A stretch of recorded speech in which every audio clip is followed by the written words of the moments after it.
What is good, Moody? What's up? What's up? Looking forward to Vengeance Day tonight. That's what's Yes, good for us. we got a field trip on our favorite magic ship to an arena that I haven't been to before. The ESA arena, Entertainment and Sports Arena. It actually just got a new name. Like a brand sponsored name. I forget what it was called, but it's like from like some health organization. But yeah, man, NXT Vengeance Day in a couple hours, and we got a whole list of laundry of content, or at least topics, to get through before we get to our predictions for both NXT Vengeance Day and there's AEW Grand Slam in Australia, which we've already talked about previously that we are not going to count towards the official record books because they call this a special event. I don't think it's hmm being treated. I think it's just a themed television show, but either way, we'll still make our predictions. We won't count those, but we'll get to that when we get to that. But let's start off with the Sunday Percy's. Oh, you got something? Yeah, I was gonna say, well, it happened already. The results are out. It already happened? That Yeah, it makes sense because I was like, "Are happened. you going to be really filming this?" I mean, I assumed it being in Australia that it's going to be like, "Oh yeah, at because it's supposed to start at like midnight here on the East Yeah. Coast." So I'm like, Mhm. "Okay, yeah, that's like 3 o'clock in the morning on Sunday, like at 3 o'clock in the afternoon on Sunday in Australia. Like you could do a wrestling show at that time, but Mhm. do you We know the can. We can. results?" Yeah. I did. I do not actually. I do not. But I saw that the results were out, so I was just like, should we actually do that? I feel like we should just deep dive that next episode. But it feels weird since it just happened. It's just the timing If of it. we don't know if we don't know the results, then I'm fine with just making the results because like we're not, it's not Okay. counting towards anything, so it's like Okay, yeah, whatever. we'll just read the results at the end. All right, instead of predictions. I'm not you want to okay, you could read it afterwards. I'm not spoiling myself. I like the suspension of disbelief. Okay, that's fine. All right. Either way, let's get to these Sunday Percy's. Yeah. We have three on the list, and I'll try to be short and concise with mine. First one, Super Bowl was last week. Mm-hmm. To most people, it was a boring game, and I can understand that because it wasn't really competitive. But I mean, even though I'm a rival to the Eagles, I was actually to when the game started getting out of hand. It was like, okay, like let's see how well these Eagles are going to be thrashing these Chiefs. Just to see the impressive display of what they were doing. Because respect to the actual team and organization, that's an actually a good. They're the best well built team this year.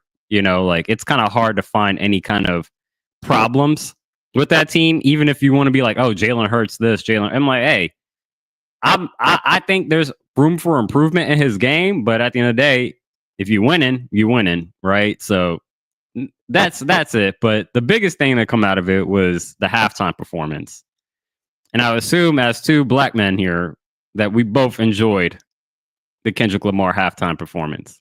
I've watched it like at least 5 times. Like because NFL immediately put it up, and granted, Yeah. it's like the chopped down, edited version where it's just like all the songs. It's not Hmm. the little like Uncle Sam skits with like Sam They Jackson and took stuff, those but out. still. Yeah, it's like cut down a little shorter. It's like 15 minutes instead of like, the whole 18 or like 17 and a half, whatever it actually was. But yeah, Yeah. either way, it's still, yeah, of course it was a dope ass performance. Like teasing it with like the little, with the backup dancers and Hmm. stuff. I love that. Really, my favorite transition was him going into Luther with SZA. Yeah. That was my favorite transition of like them like walking, doing that sort of like snake line all the way down Hmm. across the field. That was super dope. That was my favorite part. And SZA, of course, was looking like every bit of cherry and all that red, like just Yeah. looking great. She's in top performance mode. They're about to go on tour together, so that Yeah. It mic was a was nice on. teaser for the She tour. sounded great. She sounded great. Yeah. Yeah. I mean, yeah. Nothing else that hasn't been already said this past week about that performance can be said that like would be original coming from us. But yeah, I mean, Kendrick, if you've never seen a Kendrick performance before, then and your reaction to it is that like I was underwhelmed. It's like, well, I'm gonna need you to watch a little bit more Kendrick performances because this is within the scope of what Kendrick does. It's more stage theater than it is like, your typical Usher or Beyonce or Shakira or Jay-Z or Jennifer Lopez, when it's like very much like we are dancers and entertainers. Like Kendrick's not a dancer, but he's a Yeah, definitely storyteller. not. And every time Mhm. you see him perform, especially whether it be the Grammys or whatnot, it's always some type of like I said, theater in which he's performing in. So it requires a couple more views to kind of take in everything that's being said and that's happening. Like when he says like the revolution will be televised, you pick the right guy or the right time, but the wrong guy. Or Mhm. every bit of line that Samuel L. Jackson said was super relevant. The thing that I found interesting was just the conversation coming out of it, whether you liked it or you didn't like it. But again, for the people that didn't like it, they were like, oh, I could barely understand a word he was saying. That was so divisive. This was the worst halftime performance. It's just like, man, America is going to be America. This is where I want to like chime in right here because it's been on my mind as you were saying this, because it was great to have this conversation with a conservative guy at work, right? Hmm. Because obviously he watched the game. He is a Ravens fan, also, by the way. Yeah. Um, they like this is the same coworker that I told you without asking will give you his views. He likes to Hmm. have those conversations, that type of annoying. But his view on it was like, yes, not necessarily understanding everything, but he said not in a like obviously he doesn't listen to rap, but he was like, not in a like, I don't understand the words, which is true because he was like, I can't keep up, like quite literally, but really it was the sound. He was like, the mixing wasn't good, where he actually couldn't hear him. And then on top of that, well, I was like, that's true. I was like, because there were points in that where like Kendrick sounded a little drowned out. But the message that he took was like, he was like, man, that was great storytelling. And his thesis was like, America being divided and we shouldn't be divided against each other. Because the biggest thing that he took away from it was that, all the jumpsuits together and like Kendrick is standing down the middle Hmm. as they were like the American flag. And Yeah. that's what he took from it. And I was like, okay, see, that's something. Because immediately in my head, like you set us up, we're two black men. And I see layers of America being built on black bodies, that could be a context for that kind of view because Hmm. those were prison jumpsuits that they were in. You know what I'm saying? Black bodies in prison jumpsuits making the American flag. So just him being like, "Oh, it's America divided." I'm like, "All right, I like that too." Yeah. And that's all you could take, because again, like if you tell me that like, oh, I didn't understand what he was saying or like the references, like sure. That's most Kendrick fans for the first time they listen to something from him because he's rap genius. Like he's one of those artists that Hmm. you have to go to Rap Genius and kind of click on a line and realize like, oh, there's like two paragraphs to explain this one line of rap. Hmm. Like, you know what I'm saying? Like, it's like, I get it. Not everything, this is not no bubblegum rap here. This is rap. You know what I'm saying? Yeah. And so, like, for people like us that can keep up with the fast rhyming and kind of have that pacing and understand what the hell he's saying, both within just like a high level concept and then within like, oh, the subliminals that maybe Hmm. that he may be also making is like that's what we do because we are hip hop. This is how we listen to music. You know what I'm saying? Like it's a totally different thing. And if it's not meant for you, it's not meant for you. But you can't just be like, oh, this is straight trash. I didn't like it. This, that, and the third. It's just like, man, it, respect to Kendrick for someone that's been listening to him since 2011 before Section 80 came out. And I say this for a few artists like Mac Miller, I would put up in there, Joey Badass, Vince Staples, Danny Brown. Like, there's a whole bunch of artists where it's like, man, I've been listening to you guys for over 15 years, and to see the growth from where you started to where you're at right now is amazing. That's all I want from my artists. Like, to be stagnant is just like, what are we doing here? But Hmm. when you are finding growth within yourself, not only in like your writing skills, but then also like your musicality of it and how you come up with music and the chances that you take. It's amazing to see artists go be like that. So to see someone like Kendrick, the first time I heard him, the very first time I heard him was probably like 2009 or 2010 when I heard Hood Gon' Love It. Um, And I didn't even realize I was listening to Kendrick at that time. I was like, oh, this is a dope dude. This is a dope verse. I didn't even know J Rock at the time. They just popped up. That was the music video of the week on MTV Jams that week. And I was like, Hood Gonna Love It, J Rock. I don't know no J Rock. I don't know no Kendrick Lamar. And I didn't hear Kendrick Lamar until I heard High Power again, which was like 2011. And then to go from that to be like, oh yeah, this dude's gonna end up one day performing at the Super Bowl. It's like, wow.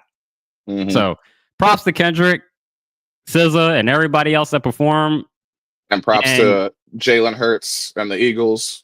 And Cooper DeJean for saving us general NFL fans from years of hearing three-peat from Chiefs fans. It's a double-edged sword for you, but I get to say that. The only thing I got left to say for Philadelphia Eagles and their fans is that you have until, I believe, March 16, 4 p.m. to call yourselves Super Bowl champions. All right, we're gonna go to the next thing because there's Once the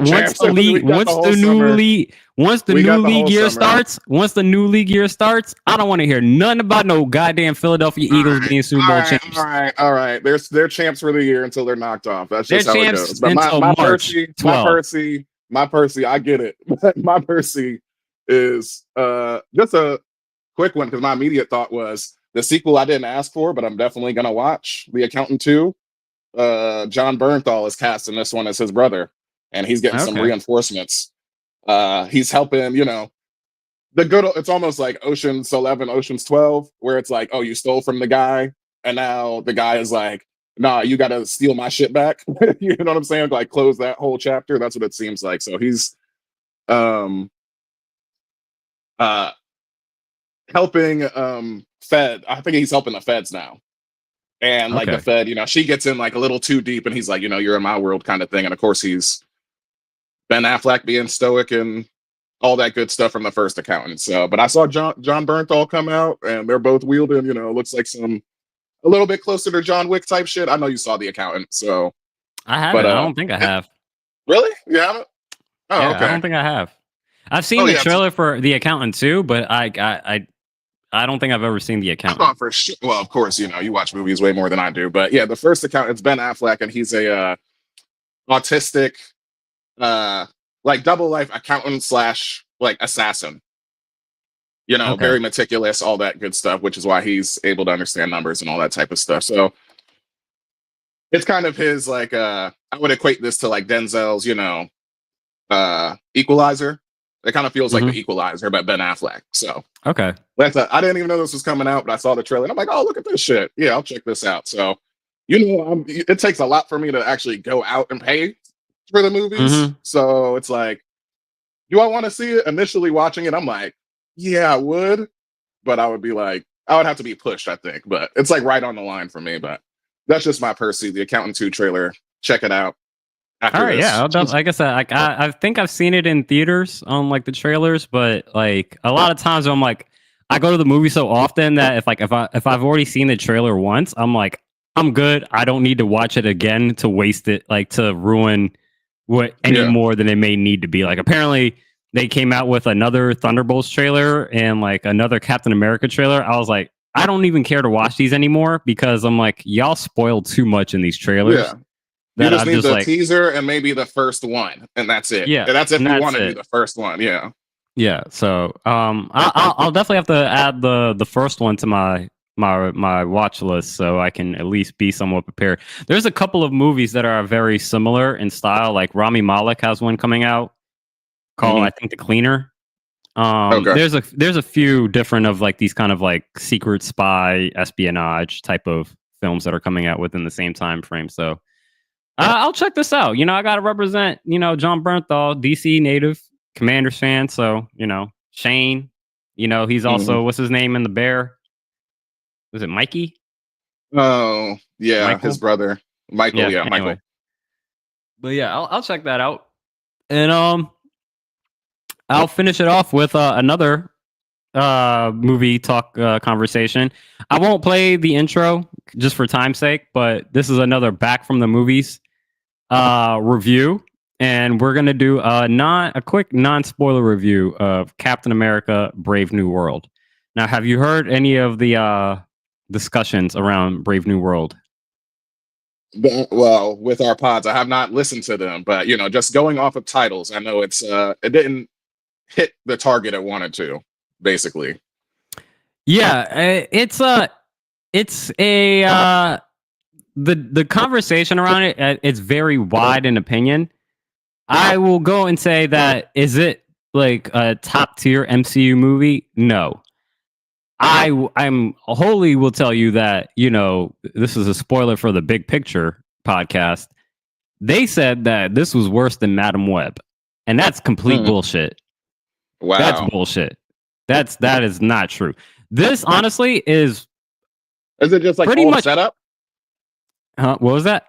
I was like, is it all set up? Because that was my thought. Like, I thought, like, just watching the trailers, I was like, there's gonna be so many people that are like caught up in I think Captain America of it, that realize that the MCU is just this expansive universe at this point. It's not necessarily just this one franchise or anything. So I was thinking that this was gonna be set up because we know Doomsday and like Secret Wars is coming. This isn't gonna be like super anything monumental. That's the problem with this movie, is that it tries to do too many things because the MCU is this massive behemoth of things where it's like we started things that we need to close up, but we also need to prepare for the future, but we also need to tell the story of Sam Wilson and being Captain America. And so you can and there's a lot of rewrites, a lot of chopping it up that you can kind of feel that. But I do think overall, this is not one of the worst MCU movies ever made. These are actually I'd say this movie is better than the original Captain America movie. It's better than Thor, better than Thor Dark World. It's better than Guardians of the Galaxy 2. It's better than a lot of MCU. Like I think we conflate MCU movies with being like every movie is fucking amazing, when really that's not the case. There's a lot of mid, and like if you like it, you like it. If you don't, you don't. But to say this is worse than Madam Web, that's ridiculous. That's ridiculous. This was a pretty fun movie. I thought the acting was pretty good for the most part. I thought Harrison Ford did a good job taking over as Thunderbolt Ross. I thought Anthony Mackie as Sam Wilson Falcon was dope. I think what happened was that you just try to serve too many things with this one movie. It's like there's a lot of exposition because a lot of people didn't watch a lot of the Disney Plus shows, and so they didn't know how a lot of this stuff happened with Sam or who Falcon is in this situation, which is not Sam anymore. They don't understand the relevance of the Celestial that's sitting in the Indian Ocean. You know what I'm saying? Because they don't remember Eternals, or we haven't talked about Eternals, or they have never seen Eternals. And so there's a lot of things where it's kind of Marvel's fault because they've made their bed. You kind of have to lie into it. You have to lay into it. But at the same time, there's things within this movie that if they either picked one and fleshed it out, or just picked a couple of things and fleshed it out, you could have had a really good movie. But for me, I put this at I rated this a 3 out of 5 on Letterboxd. So I had this as a day one stream. I almost gave it 3.5, but there was a little too much inconsistency that I'm like, I wouldn't put it that high, but it does flirt around between that 2.5 to 3 stars. But to say it's the worst, no. Like I say, if you want a really good opinions from the pods that we listen to X-Ray Vision, because Rosie and Jason, they're kind of like me, where like, yes, there's problems with the movie. It's not the best, but it's by sure no mean the worst. And then they bring in their 2 producers who were a little bit lower on the film. And then they have this kind of wider discussion about like, what do they think was the issues with this movie? But by all means, it's not a terrible movie. Don't believe the Rotten Tomato scores as being like, this is the worst. Like, no. Review bombs, at the end of the day, this is no different than most of the MCU movies that we get. And the thing that you could hope for, and I wouldn't even put this on the Thunderbolts because I feel like Thunderbolts probably is going to be the same. They need to just finish phase 5 and just get to phase 6. And just like, okay, we're done with that shit. And we're not going to pick up everything from Phase 5 that we put down, but we are going to pick up the things that are crucial to moving the storyline forward for Phase 6 once we get into Fantastic Four and, Secret Wars and Doomsday. So, like I said, no rush to watch it, but I definitely say like it ain't a terrible movie. I think you'll have fun with it. The action scenes are pretty dope. There's some really shitty CGI and visual effects in spots. I know That's the beginning of the movie. I know the beginning of the movie. I was like, bro, this looks like a CW show. That's rough. But there's some good stuff in there. It's just everything felt shallow because there was too much. Yeah. There was too much. Like, apparently Giancarlo Esposito, who's in the movie, it was originally supposed to be Seth Rollins' role, but then, they switched it out for Giancarlo. And they basically did all his scenes and reshots, and then they spliced it into the movie. Yeah. So, like, he wasn't even originally supposed to be in the movie, and then they had to figure out a way how to put him in the movie. So, again, this is what happens when you have a lot of hacking and sawing just to get something made. Yeah. Production hell, as they say. Yeah. So if that's the thing, if Marvel can have a little bit of a cleaner production, run and not have to chop up the script every fucking 3 months and have to do reshoots and rewrites all the time, they'd be in a lot better place than where they are right now. But I think this is on par of what Marvel's been putting out for pretty much the entire MCU run. Not even within post-Endgame. I'm talking about, like I said, this is better than Captain America 1. This is better than Thor. This is better than Thor Dark World. This is better than Iron Man 2. It's better than Iron Man 3. Yeah. Like, people forget, like, there's a lot of bad MCU movies, but people have infinities to certain characters that you're willing to look past. And I'm not even the biggest Cap fan. Yeah, those would be my two worst, I would say, is Thor 2 and Iron Man 2. Yeah. But and all of it, but that's my quick recap of Captain America: Brave New World. Not the greatest, but by no means, not the worst. I'll watch it in 45 days when it's on streaming. That's it for the Percys. Let's get into this show. Doors opening. Step back to allow customers to exit.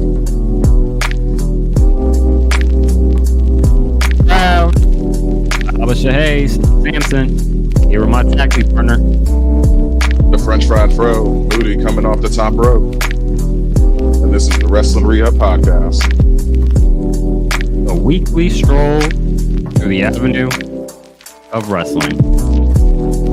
Follow us on our socials.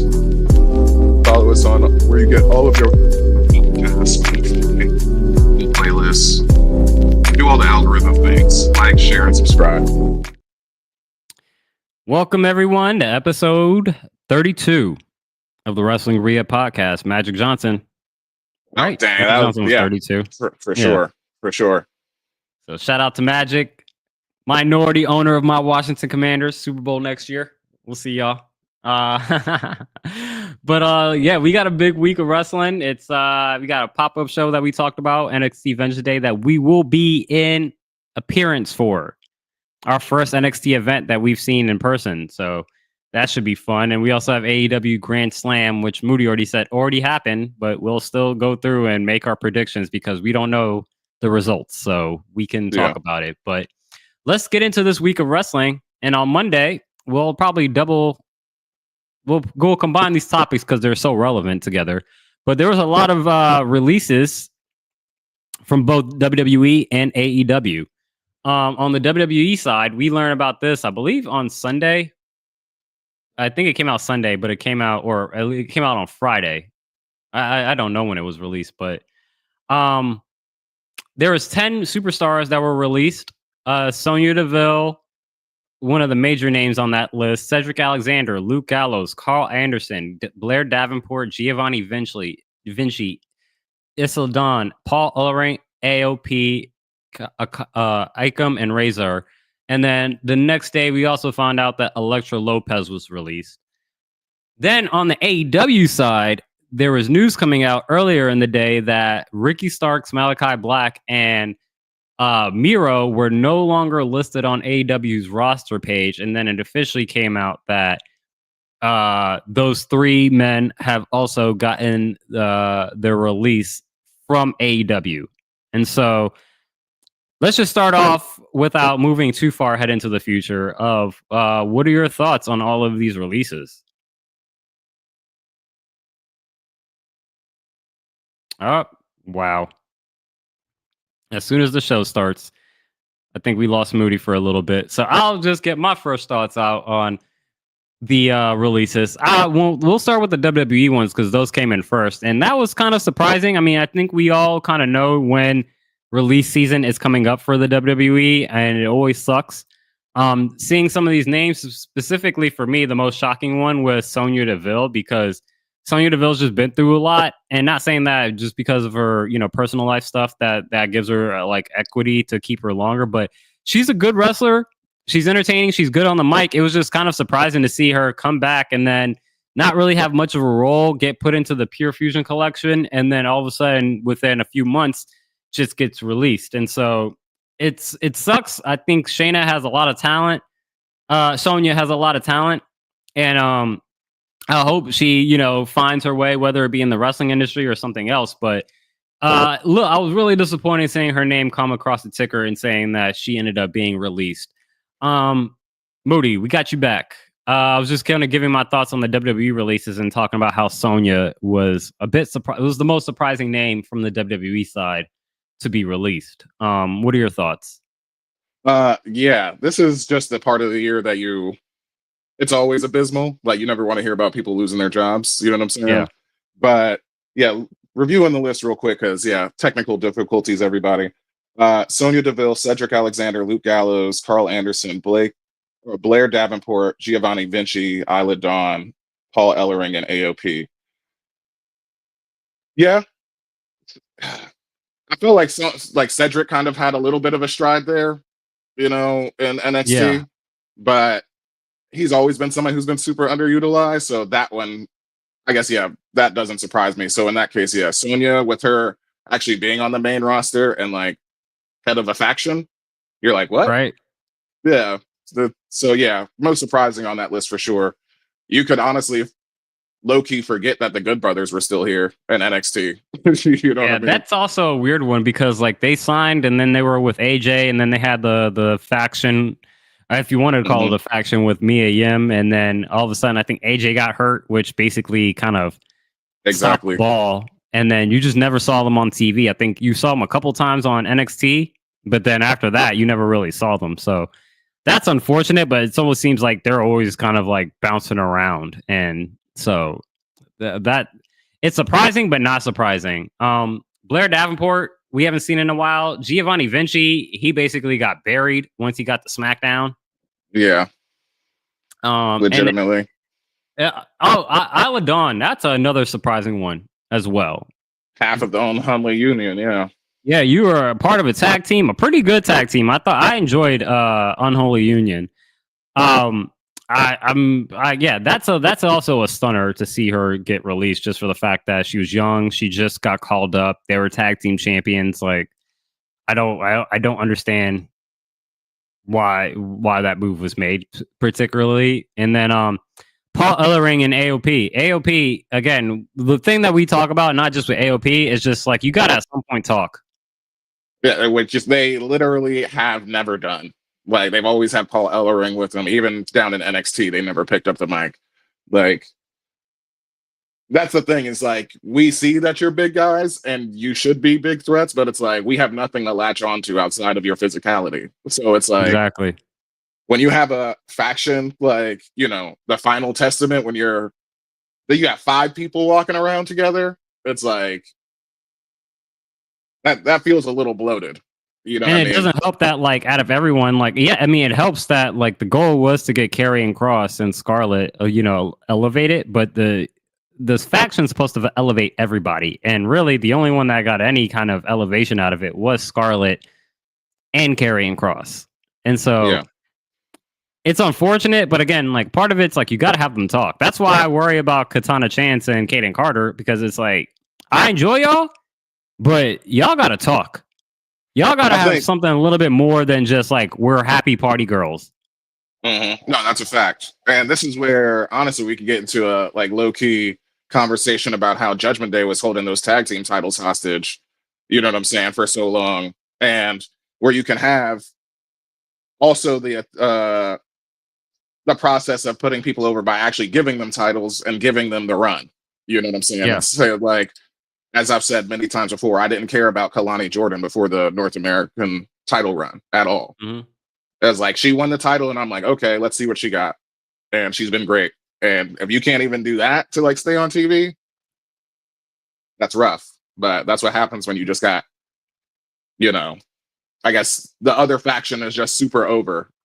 Or they Yeah. were at a point, but they were definitely losing steam. They were beyond losing steam at that point where we were getting AOP tired of at them. some It's like, point yo, should have won the titles. exactly. I mean, you had this huge thing about the formation of this faction. You got to justify it somehow because we're not putting the IC title on Carrion right now. We're not doing that. So you at least got to have some kind of legitimacy outside of him just like manipulating people. That's like the chip, you know, that's his biggest chip that he's played so far. The biggest thing Yeah. on his resume. Out of the whole faction. That's the biggest thing that's happened out of the whole faction is Carrion manipulating people. And you know, technically it's worked. If you look at his track record, he takes claim for breaking up the bloodline. He takes claim for breaking up the New Day. There's another group I think he takes claim for, you know, influencing and breaking up. So like The Miz and R-Truth, remember? yeah, Miz and R-Truth. So Yeah, no, he's been Good right. work. I mean, yeah, he's playing the whole devil on your shoulder character, and it's very effective. So it's like just something like that. You would think there's more meat on the bone, yeah. and at least for that character. So I guess no need to like beat him down. I don't mean to sound mean, but it makes sense to get rid of AOP. So Let's move over to the AEW side with these releases. And some of these releases, like a lot of them, I mean, for all three of these men, to some degree, people have been asking for them to be let out their contracts just so we can see them on TV. Now, not to jump ahead into future, what happens 24 hours later with specifically one of these guys. What are your initial thoughts on these three men finally to getting not- out of AEW? to not jump ahead, I would say all three would be fine. I would say most likely to come back to WWE. Notice I said come back. Yeah. I think would actually be Malachi or Alistair. Mm-hmm. I really like the thought of Miro in New Japan. Just 'cause I think he would be like a fucking hoss over there, and they always treat those big guys like Jeff Cobb and like Gabe King right now, just fucking huge guys. Like he could legitimately like have a run over there. But none of them are surprising, and it's important to note that Ricky Starks, like his contract just expired, so there's no non-compete. Yeah. You can he's good to show up anywhere after You that. could just show up anywhere, as we'll talk about shortly.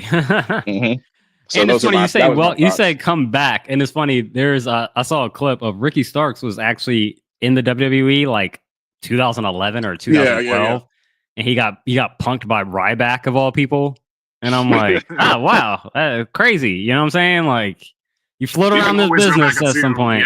Yeah, they're always they'll get you in there and get in the door. I mean, one of my best friends, he got on TV getting beat up by Keith Lee. You know what I'm saying? It's not like he was like, oh. That's right. I think out of the three, I mean, we obviously know what happens with Ricky, as we'll get to it when we get to NXT. Malachi, I think, is pretty easy just for the fact to say, be like, your wife is here. That's the biggest thing where it's like, yeah, just go back to see the misses. You know what I mean? So, Miro, obviously, he could come back. I have no problem with Miro coming back. I wouldn't be surprised to see him at TNA, though. Oh, yeah, for sure.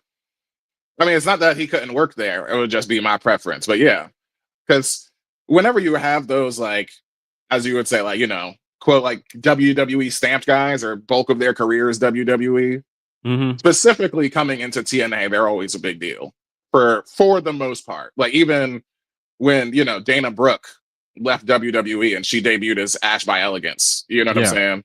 And they've been knockout tag team champions. So, yeah, that works for him too. Like he can immediately be slotted right up against Joe Hendry. Just have that face off right now.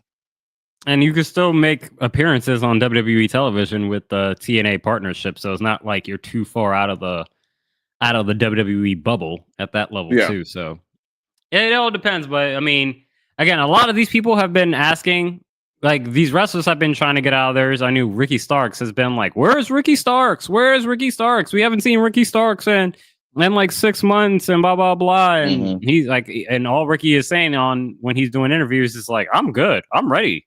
I'm healthy. Yep. Yeah, I'm good." So, again, the same thing we asked for Miro. What is Miro doing? Apparently, Miro in his like 3 or 4 years that he's been at AEW had 36 matches. Yep. I already heard that on on like the pod Mass Man or something like that. Yeah, Mass it's Man, just like I heard that. That's wild. And what I will say, amazing work-life balance. Yeah. That contract is like, he wasn't too mad. I feel like I don't know what that contract was, but that's back in the day when Tony was just signing everybody and just throwing money, like, because that's what AEW got. They got like legitimately the Khan family's pockets are just bigger, like, so he can just throw big contracts out there. I mean, I was like, I don't know how I got into this last night, but I was like, I ended up on Ruby Soho's Wikipedia page, and I was like, "Where's Ruby Soho been? It's been a minute since I've seen Ruby Soho or even heard her name." Come to find out, like she was in a storyline and she ended up getting pregnant. Yeah. From the dude that she was in the storyline with, and I guess she's been out since. But I'm like, but it still says she's part of the AEW roster. So I'm like, hey, maternity leave, get paid. You know what I'm saying? Like, Carmella had a baby how long ago? Ain't see her one bit. Yeah, that's the one right there. That's what we're talking about right there for sure. But and then there's been discussions that Ray Phoenix and Tony are coming close to terms on a release as well. So fingers crossed. Any other news on these releases? Nah. Let's move over to Raw. Flagship store. Raw. Pretty good show. I'll start off with my highest thing on here. It was I have this mid-rising Jey Uso versus Gunther is officially set for WrestleMania, which not surprising. I think we all assumed that after Jey winning it.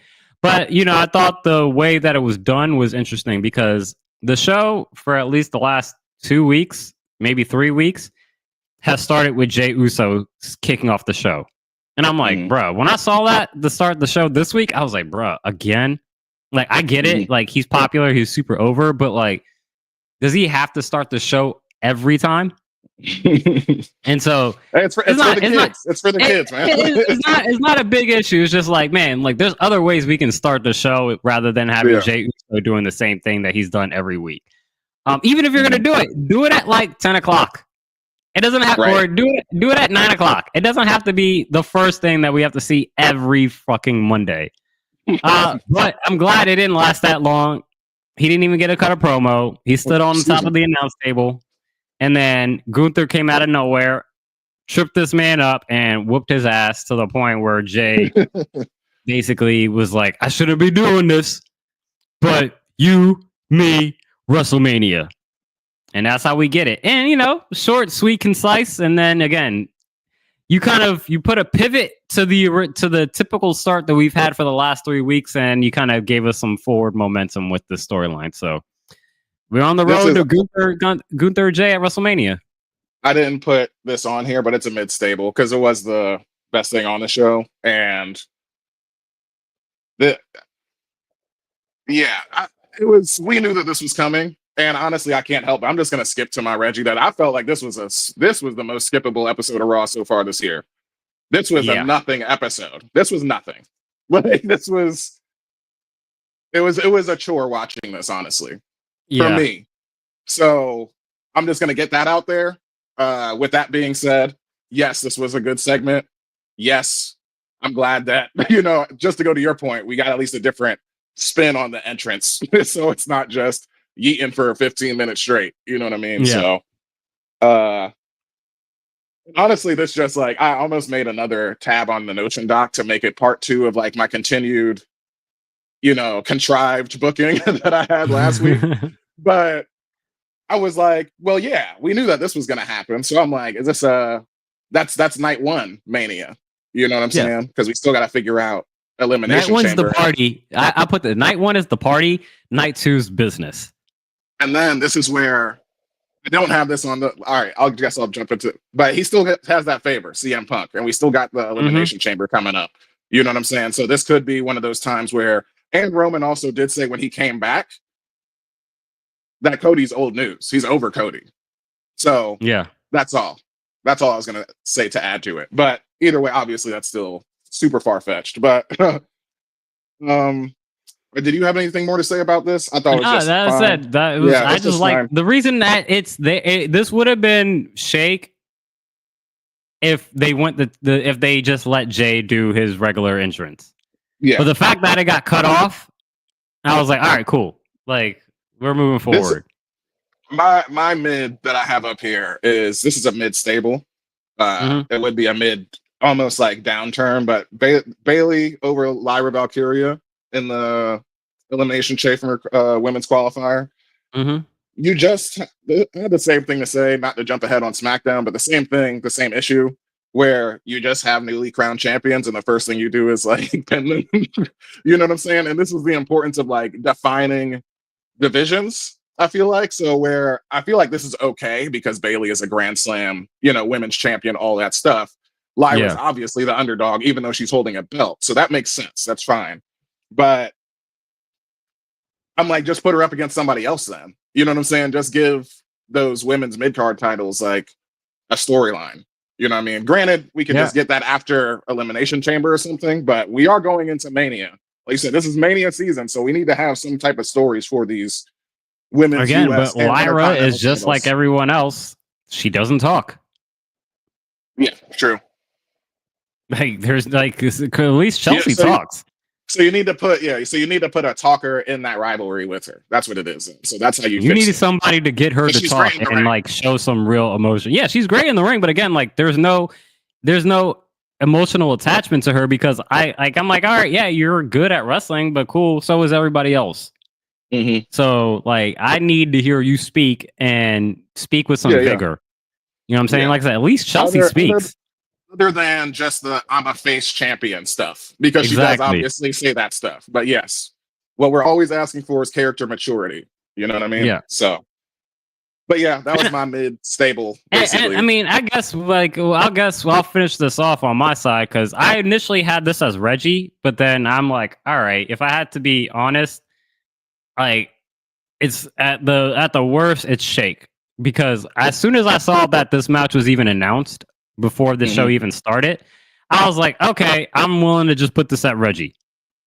Yeah. And it's Logan Paul versus Rey Mysterio. And it's Logan going over Rey. I didn't even know this was going to main event. So I thought that was stupid. Because the problem that we have, at least with the matches that we've talked about, I mean, we'll talk about Chelsea versus Naomi.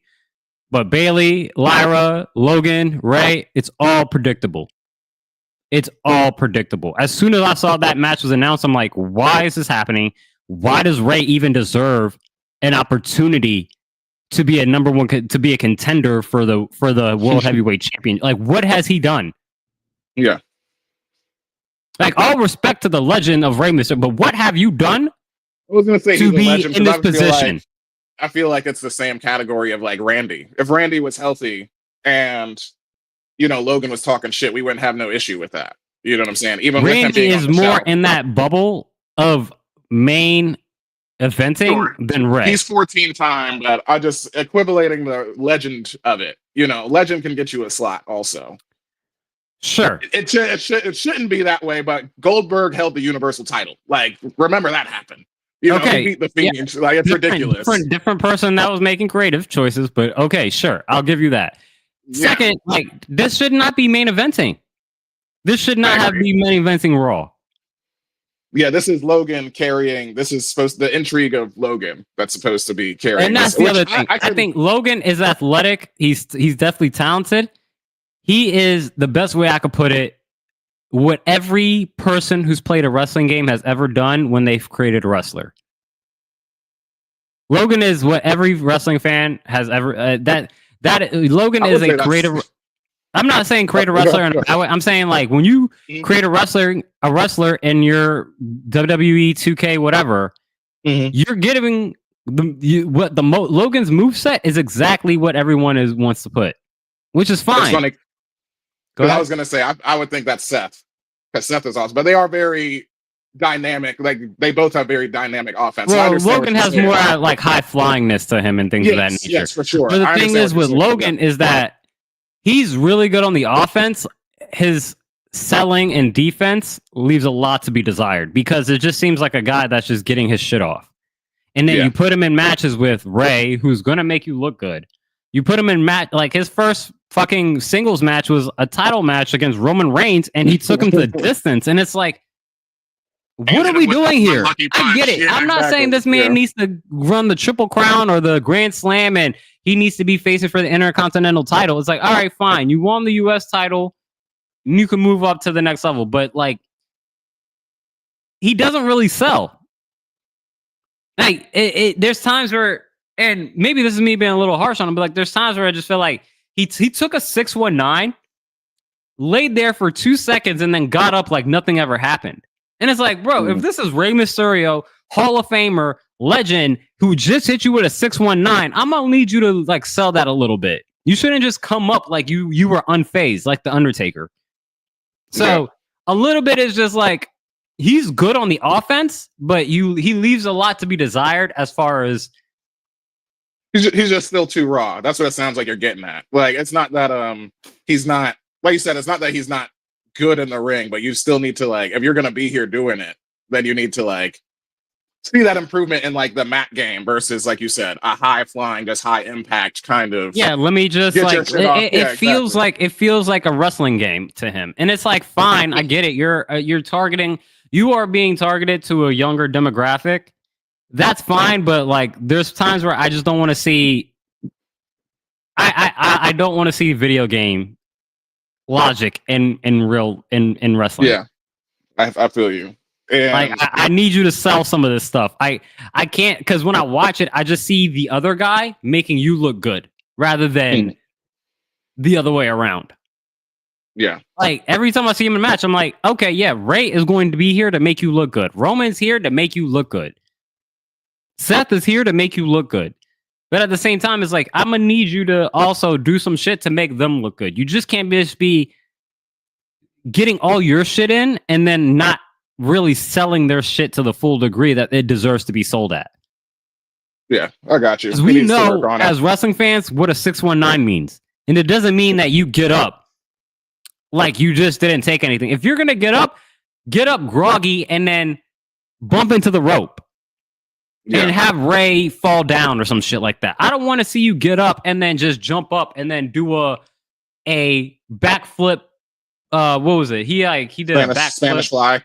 Yeah, a Spanish fly. And it's like, bruh, you literally just got hit with one of the most iconic wrestling moves ever. That's like getting a chokeslam or the last ride from hell from The Undertaker and then immediately just getting back up. Mm-hmm. Like, what are we doing here? Give it its credence. Yeah. Hey, you making my point for me. This is the most Reggie episode. Yeah, you fighting for this like main event shit. Because I'm like, I had to be nice because I was like, I was gonna put this at Reggie as soon as the match was announced. Yeah. Like before the show, I was like, oh, this is Reggie.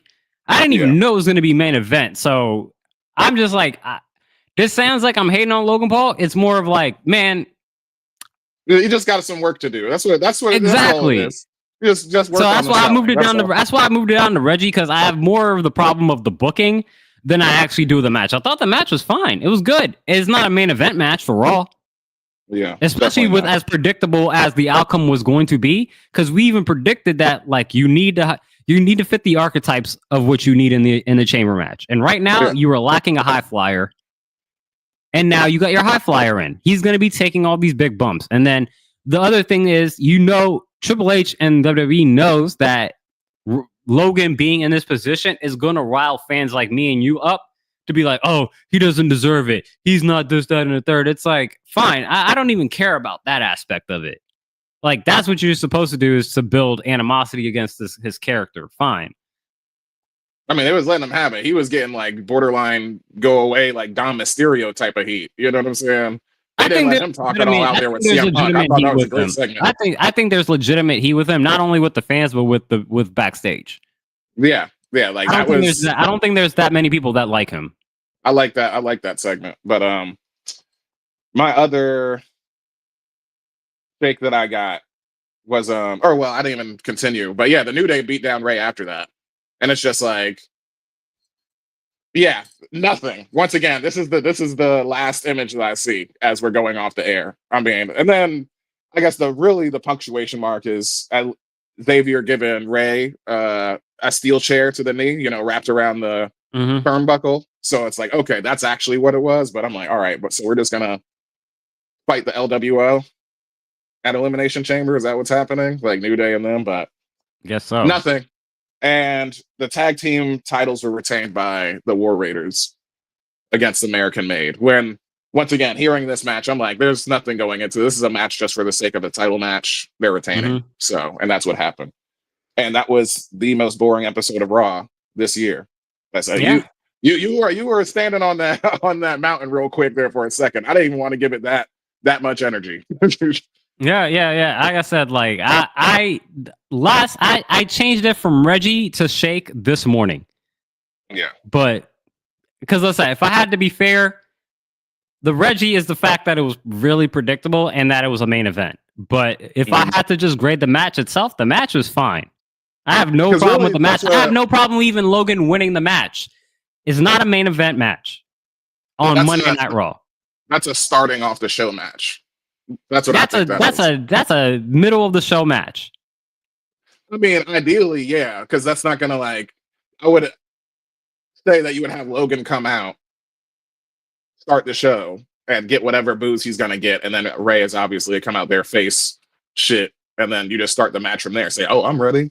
Well, you get your ass beat right now, yada yada.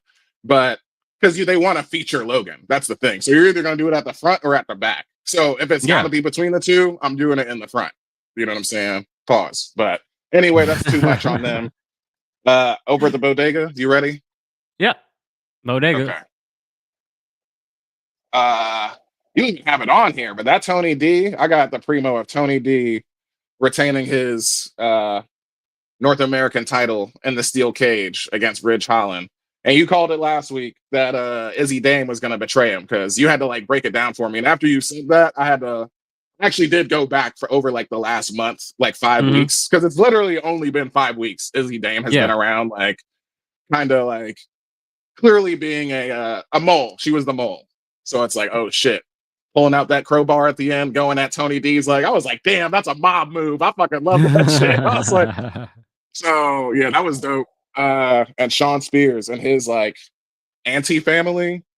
I don't know exactly what they're going to be called. They give him the beatdown. So I really liked it. I mean, like I said, you called the Izzy Dame betrayal, but I mean, I called it, but I thought she was going to cost Tony D the title, but not set up Sean Spears. That's where that's the part I missed. Is if I thought she was connected to Ridge Holland.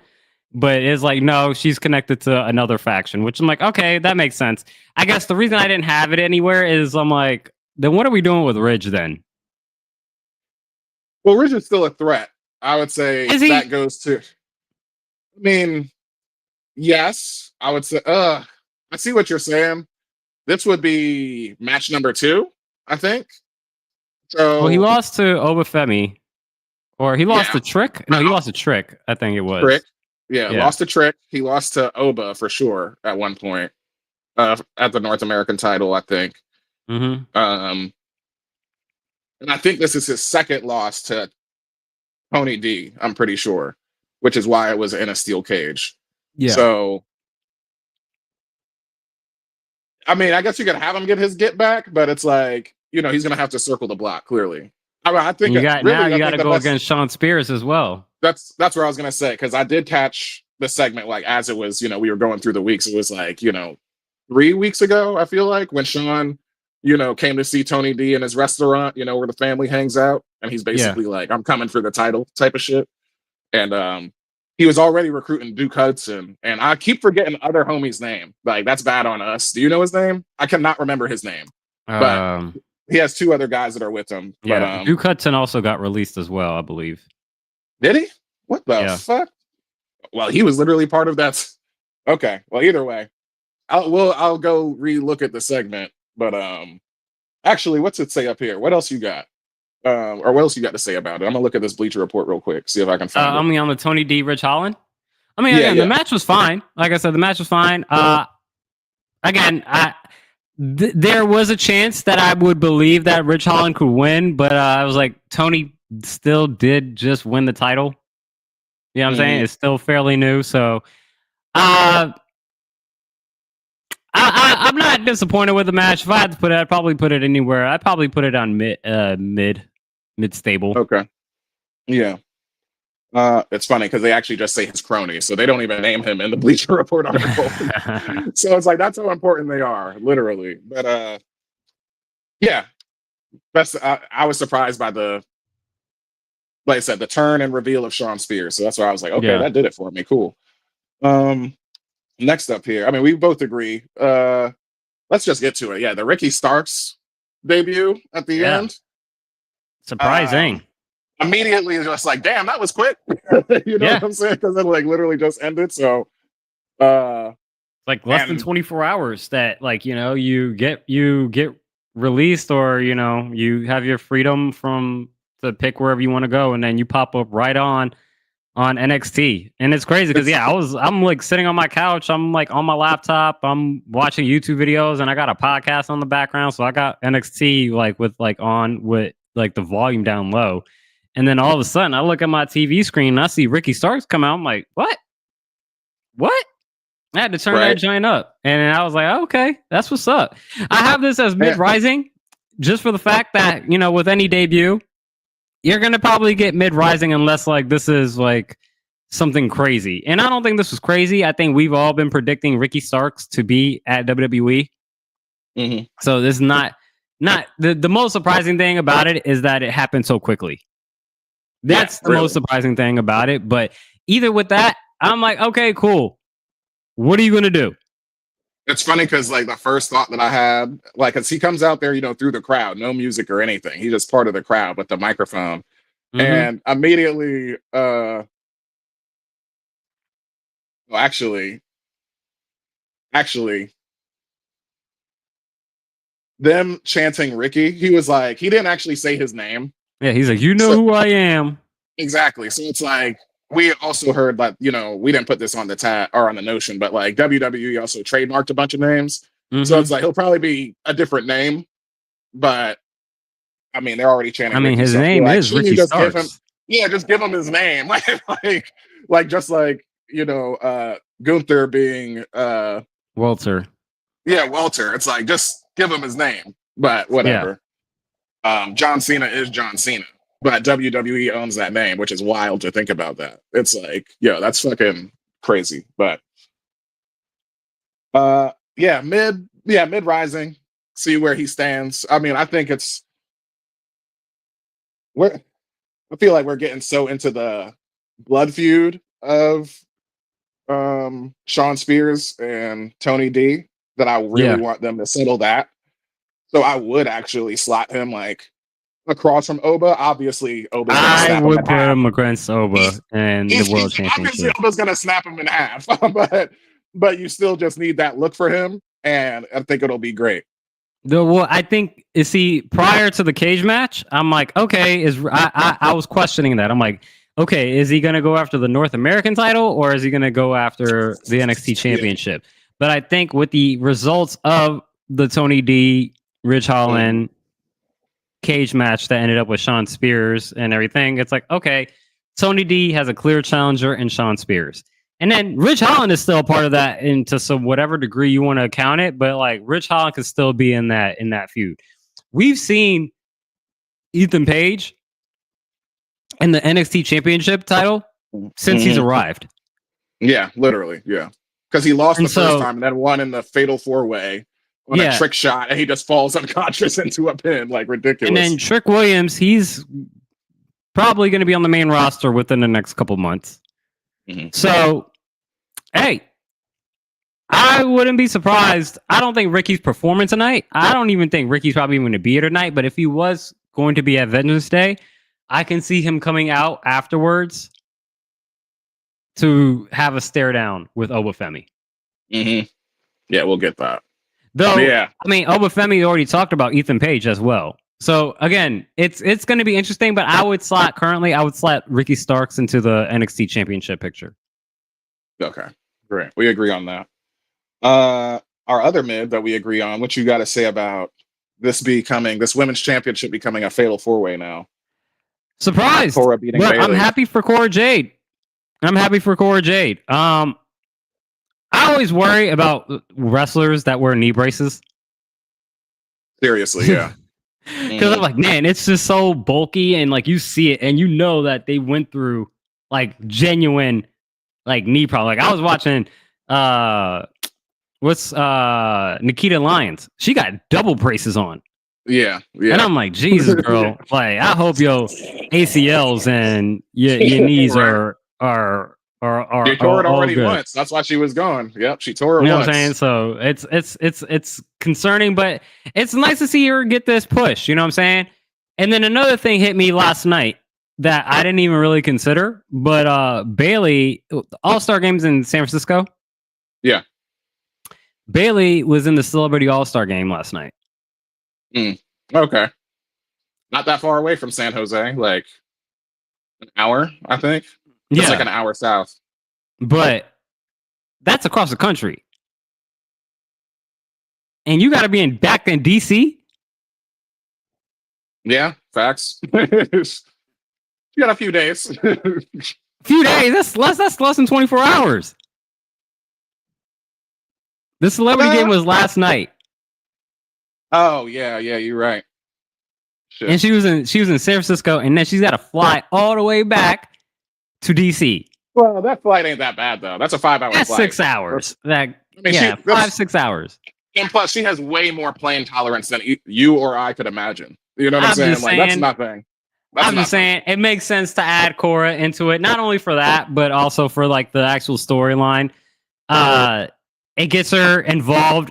It brings in a new challenger into the title picture scene when especially when Roxanne ends up getting called up. It's going to be interesting. I don't think she's going to win, but I do like the fact that like we're taking this opportunity to push somebody and move them up the bracket. So shout out to Cora Jade. I'm looking forward to seeing her tonight and see how well she does. Yeah. Yeah, this was we kept it super light on this episode too. Or on this. Yeah. Because there was nothing else I really wanted to get into. I was just surprised that you didn't have Tony D on there, but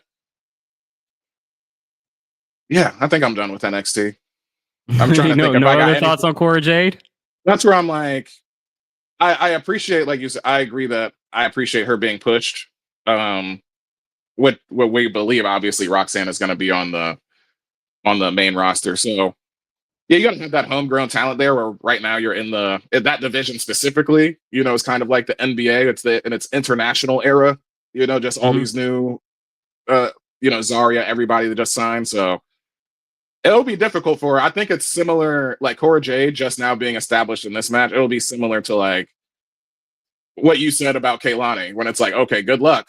You know what I'm saying? Yeah. Like I could see like Cora's Barry Tweener right now because she did swing that chair at Roxanne last week. You know what I'm saying? To help herself be like, nah, fuck you. Like we ain't friends no more type shit.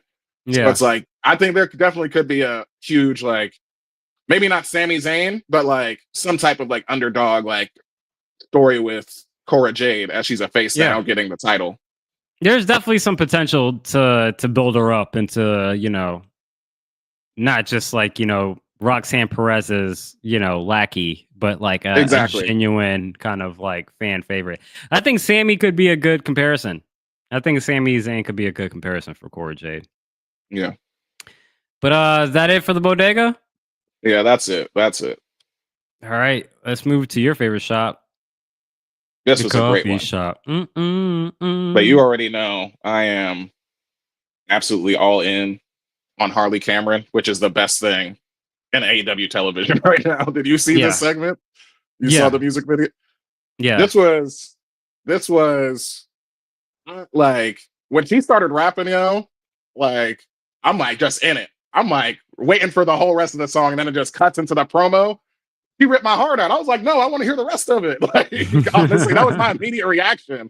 I was like, I was in it. I'm like, this should be Mercedes's music. Like, we need to have the verse on there. Like, are you kidding me? And I just already, she's Chelsea Green of AEW, like I said last week. So, I was just all about it, and her promo just being like the most serious she's ever been. Granted, it's still standard babyface stuff.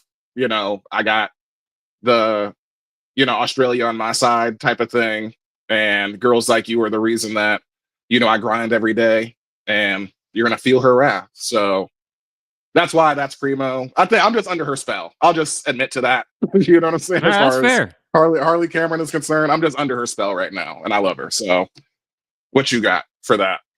I have this as mid-rising, and I primarily have this as mid-rising because while the rapping was fun and cool, Impressive, not unexpected, not Eminem or nothing, just no, exactly. It was Eminem, and that's why I have it in mid-rising, because I'm like, I'm sorry, I don't care for white people to be like, oh yeah, I can rap too, and then just do some Eminem rapping. I'm like, nah, fuck that. She wasn't doing lyrical We're miracles. not lowering this. We literally just came. We talked about Kendrick Lamar and his rapping ability, and if we're gonna be talking about rap game, we talking about rapping. I don't even care if you like are an official rapper or you doing this for fun.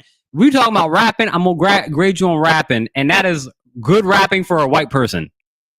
Yes. That's where I'm like Eminem Which is amazing. I'm not going to put that in primo.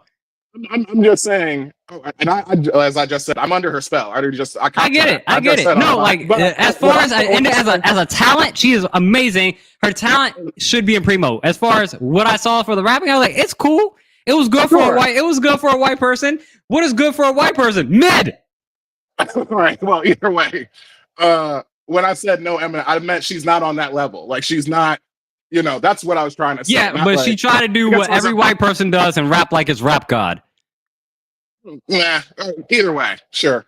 But the promo was better, in my opinion. It was mid-rapping, and I was just loving seeing the puppet, CEO, whole music video, everything. And then I think the most thing I'm impressive with Harley Cameron is the fact that she's a Swiss Army knife as far as talent. Like the fact that you can do this puppet over. This puppet is you can over, do ventriloquism, you can wrestle, you can do rapping amazing. To whatever degree. It's like, okay, like we get it. You are a jack of all trades. Like you speaking are Chinese, like she did in her promo. Speaking Chinese, like you are a circus act, a one person circus act in a good way. That's in a good way. You know what I'm saying? Like the fact that you can like literally, you're a one person show. So like that is stuff. But if you just want me, the rapping. I'm like, it's not bad rapping. It's just rapping that was good for like people that are not used to rap. And I'm like, okay. That's like hearing Nakamura rap, and it's like, okay, yeah, cool. Like I said, why do we have to lower the standards for white people when it comes to rapping? No, if you're gonna put in this game, I'm gonna grade you on the game. Nobody's. I'm not saying you. I'm just saying in general. Okay. Like, I'm not lowering the standards of rap. If that's what you want to put out, it was cool. It was impressive. I'm not gonna say that was primo. Okay, sure. I got you. Primo, me giving her a primo, that'd be a participation award. Notice, like I said, it's the whole segment, not just. I get it. I'm not dying on the hill of rapping. I get it. I 100% get it. I get it. I'm just saying, like, that's not going to elevate her rapping. Is not going to elevate it to me to be putting it. I'm like, oh man, like, I'm like, nah, okay, it was cool. I get it. Like the thing that I came away more impressed was that you just keep pulling out, hey, guess what I can do? Hey, guess what I can do? And it's like, damn, you can do that too? Right. What can't you do?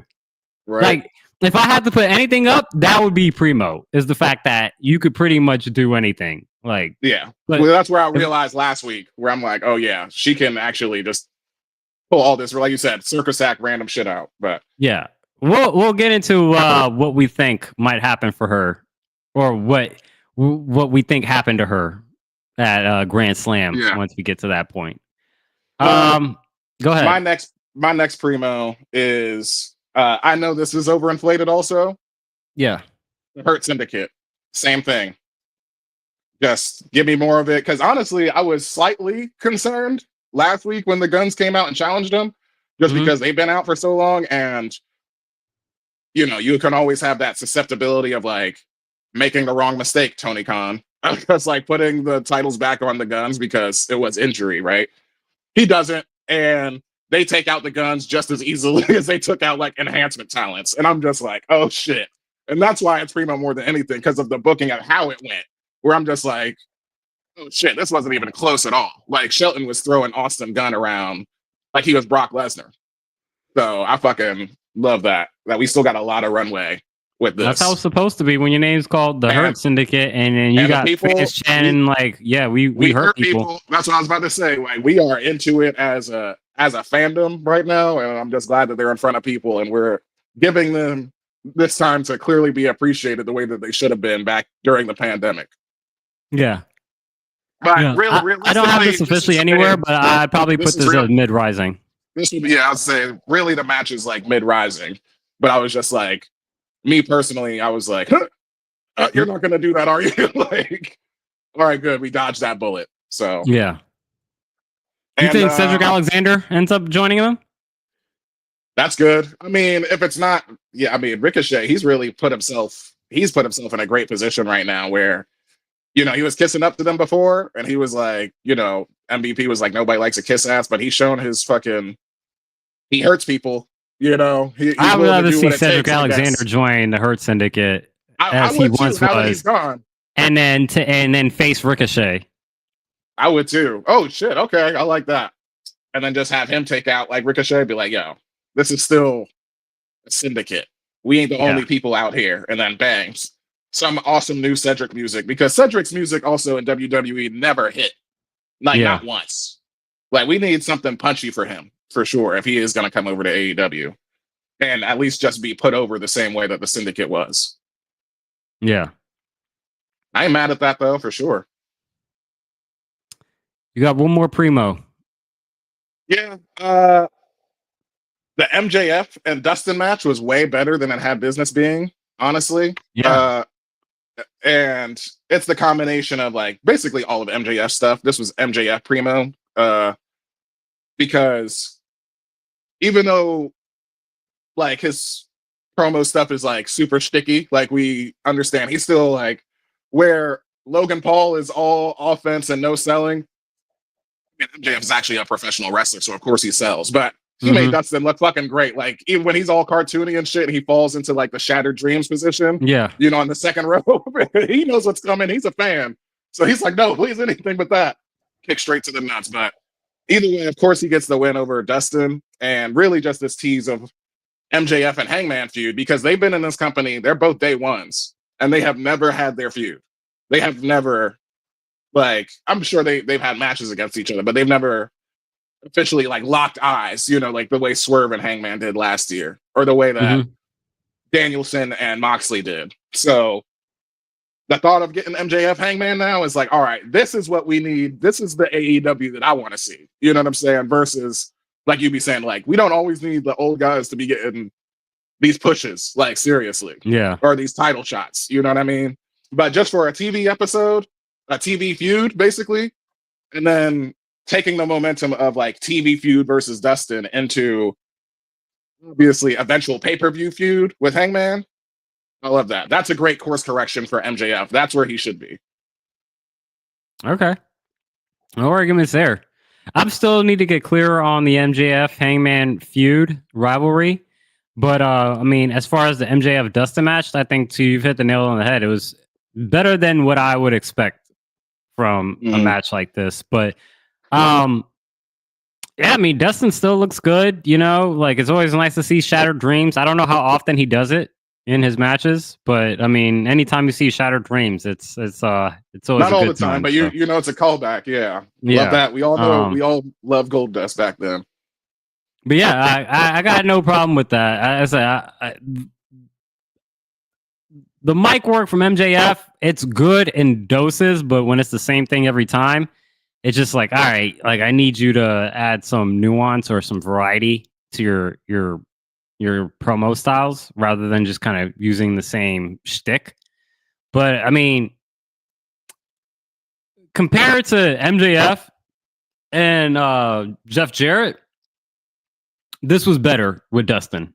Yeah, way better. Because like there was no part of me that I never gave a damn about Jeff Jarrett, honestly, or his like title hopes. You know what I'm Yeah. saying? It was just like, bruh, what are we doing? It's like, but I guess I mean, Jeff is also close to retirement, so it's like, hey, if he's actually about to retire for real, then it's like, all right, cool. He got his last run. Literally, he was saying that during that feud, so it makes sense.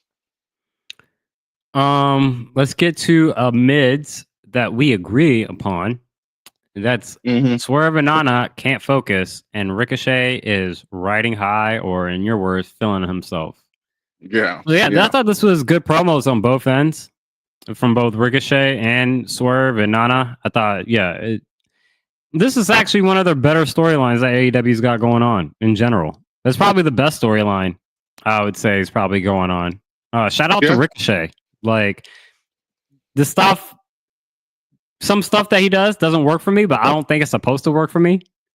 Like the weak ass Jadakiss laugh, and like he still looks like a dork with the like he had the big oval glasses, like even bigger like oval circle glasses than I got on right now, and he had the bow tie. I'm like, bro, you look like the Black Pee Wee Herman. Yeah, that's real. So like, but I think that's part of like the shtick of like, yeah, this guy's supposed to be unlikable. So I'm like, I guess it's doing his job. And then Swerve and then Nana cutting their promo. I was like, okay, like I said, it's what we asked. At least what I asked for from AEW is to give me compelling stories, and this is one of the more compelling storylines that they got going on the entire show. Yeah, I was thinking about it as you said that, and I'm like, the only storyline like we're talking about week to week story, right? That's better than this is Tony Storm, like Tony and Mariah. And that's also with all the titles that you got, you know what I'm saying? So that's very impressive because there's no title in this feud. You know what I mean?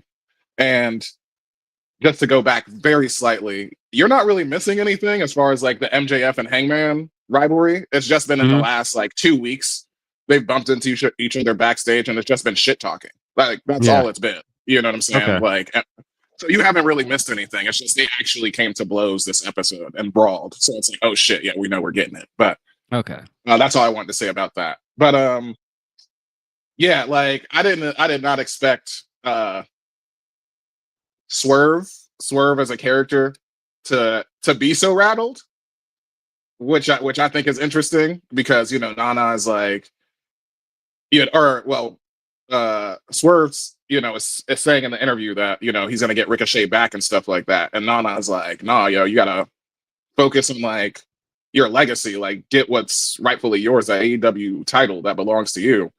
And Swerve just like basically, I describe it as emotionally like caves, like for a man, in a second. He's like, I can't fucking do it. I can't focus. You know what I'm saying? And I'm just like, oh Jesus. Damn, that really fucked him up, like losing to Ricochet. You know what I'm saying? Mm-hmm. It's a way better version of like when Gunther lost to Cody at Crown Jewel, basically.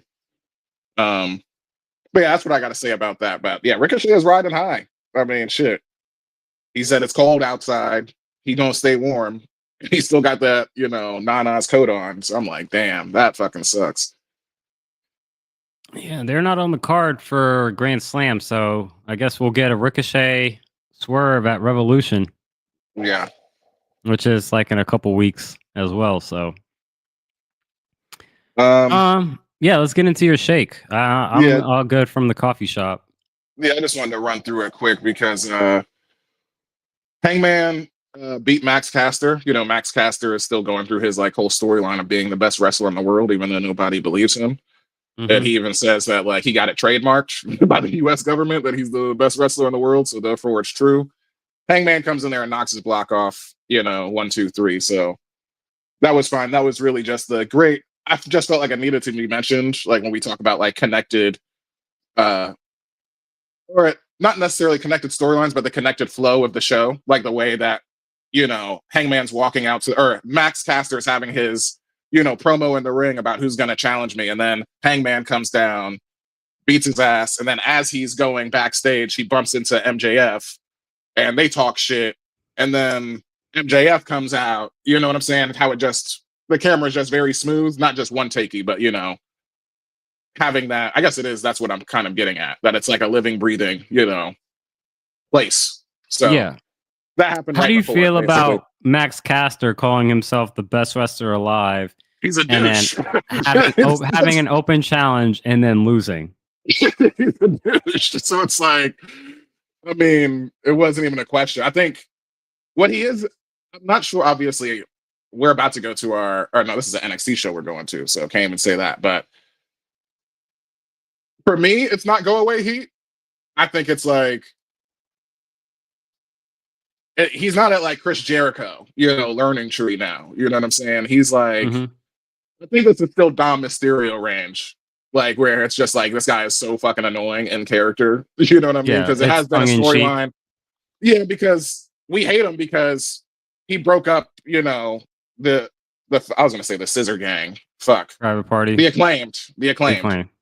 Yeah, he's the one who's like, you're not pulling your weight. I'm the best wrestler in the world. Anthony Gibbons, his partner. So it's like, that's why you initially hate him. And ever since then, he's been like, oh, I'm the best ever.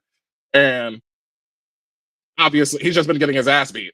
So it's like a cross of like, yeah, Dom Mysterio and R-Truth, kind of, I think, in a sense. Except he's not funny. He's not as funny as R-Truth. Like, it's not like, we appreciate this comedy. It's like, just go away, and we know how this segment is about to go. You know what I mean? That's how at least that's the way I view him through my lens. So okay.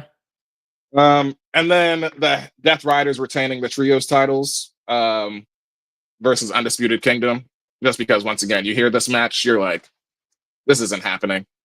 But all people involved, great stuff. It ended up being a classic low blow while the ref isn't looking roll up, like schoolboy, or cradle, actually, that Wheeler Yuta got off on Kyle O'Reilly. So it's like, yeah, this was a match to like, when you got those smaller guys in the faction that you need to step them up, it's like, yeah, you just got to remind them that they're here. So they're involved with the finish. So Wheeler can get up in on Kyle, basically. And that's it, because there was no threat to these titles changing hands. This was a match out of nowhere. As far as I'm concerned. Speaking of the Death Riders, how do you feel about the match between Edge or Cope and Jon Moxley being set for Revolution, and how that went about with the spiked bat, was it? Yeah, he called it a name. I forget. Like Dorothy or some crazy shit. Introduce him to like is there, I assume there's got to be a stipulate. What kind of match is it? I know the match for Grand Slam was a Brisbane Brawl. So I thought that was no DQ. Is this one no DQ also? Or a street fight kind of? Like no rules? Can check while you I would assume so. If it's even still, even if it is like no rules, like this is like where, as I mentioned before, like where guys like that lean into that hardcore style can shine. And this is not for nothing. Also, those matches are used to cover up what you can't do anymore, especially when you're talking about older wrestlers, i.e. Cope. So I think it's a good stipulation for it, assuming that it's there, because you're going to lean on no stipulation. So why did you pull out this bat? I guess that would have been for the brawl, I guess. So I guess that makes sense. But he's not winning. I wouldn't have him win. I mean, we're not doing predictions right now, but I don't need Cope to have the AEW championship. You know what I'm saying? He's not the one 2-3 weeks before that match, so you never know. A stipulation could happen, but yeah. I thought the bat was, again, AEW has weird weapons. That used to be a weapon back in the games. It was like growing up, like for the WWE games, the spiked bat. Yeah, it was used. This was the I guess the appearance of this bat was just, I'm like, it's supposed to, it's just egregious versus like the kind of hammered in nails that it used to be, because this one is like the protruding outward 2x4 basically he's holding, which is I'm like, yeah, and it's then egregious. to like beat the briefcase, and I'm like, what are we doing? Yeah. I didn't. Yeah, Like again, just weird weapon choices. Screwdrivers, scissors. It's like, what are we doing? he got those scissors over, nigga. I don't give a fuck what you say. That's I like unique weapons that like you can use that. Yeah. That's it for Dynamite for me. Do you got anything else to say? That's it for me. Okay. Can make I our way. definitely. Go ahead. Yep, to the Book of Wrestling. Yep. Book of Wrestling. Sip on. And it's another week of the Book of Wrestling. We'll keep it light. We got 2 items on the deck. Both start with E, and I already kind of looked at one of them because you put these in, but I'll take my favorite one. Of course. Mr. Eddie Guerrero. Mm-hmm. Today. February 21 15th, years ago. 21 years ago, 2004. Eddie's first WWE title. Eddie Guerrero defeated Brock Lesnar in an upset victory for the WWE Championship at WWE No Way Out at Cow Palace in San Francisco. This made Guerrero a Triple Crown, a Grand Slam champion. And also on the card, Eddie's nephew, Chavo Guerrero, defeated Rey Mysterio for the WWE Cruiserweight title. Shout out to Eddie Guerrero, rest in peace. You might up there, if it's not, The Rock is easily number 1 for me, but Eddie's probably number 2. Yeah. So shout out to Eddie Guerrero. Yeah, obvious legend that put, not the only one that did the work, but obviously for like Latino wrestlers, of this generation that we know damn well, we're watching him in WCW and in Mexico growing up before he even makes it to WWE. So yeah, just getting that lie, cheat, and steal thing over, legendary. Like Latino I heat, really hope, man. I really hope I'm your Dom is puppy, able to pull it Dominic. off. All of it, man. I really want Dominic to pull this off, like on a face turn. Like once he turns Eddie face, like it'll be fucking great. Hopefully, so I hope he can pull it off. Eddie, that is the match that like stays with me the most, really, or that image of him like running into the crowd and hugging his mom and all that stuff. That's like burned into my memory. Like the whole crowd is like, he's like basically crowd surfing for like the first like 5 rows. It's crazy. There's only 1 more year of his life after that. That's wild. Yeah, don't make me sad. But the Guerreros was riding high that night. Los Guerreros, it was lit. Our next entrance into the Book of Wrestling, also today, this would be 16 years ago. Yeah. I call this Edge wiggling his way to the heavyweight title. Edge lost his WWE Championship in the first of 2 Elimination Chamber matches at No Way Out in Seattle, Washington. He would then attack Kofi Kingston during his entrance and take Kingston's place in the World Heavyweight Championship Elimination Chamber and go on to win this match and defend the title at WrestleMania 25 against John Cena and The Big Show. Triple H was the one who won the WWE title that he lost earlier on in that night. And that is just the most awesome level of, not super late into his character. This is 2009, the ultimate opportunist, but like to do something new, to just take somebody out. Like, I lost my title. I'm just going to go to the other one and beat all your asses. Like, that's pretty awesome as a heel move and to win. It's crazy. I'm disappointed it happened to happen against Kofi. It's true, yeah. But was Kofi going to win that title? He wasn't. He was. You never know. Win that title. You never know. Did anybody think he was going to win at WrestleMania? Anybody think we was going to have Kofi Mania? We didn't think we was going to have Kofi Mania. That's true. But by the time we got there, we was lit. Kofi was winning that. You basically R-truth this man. Basically, yeah, that's what they did for Edge, yeah. But yeah, for Ultimate Opportunist, I remember that shit. I was like, damn, that's fucked up. But that's where it works with this character. That nigga came out on top. Yeah. And it just fits. You're like, yes, Edge would do this. That's what it is. But that's the Book of Wrestling this week. Yeah, keep it short. We got still a lot left on this card to get through. We're making some good time. Let's head over to the final show of the week that has been presented, and that's SmackDown. We are at the boutique.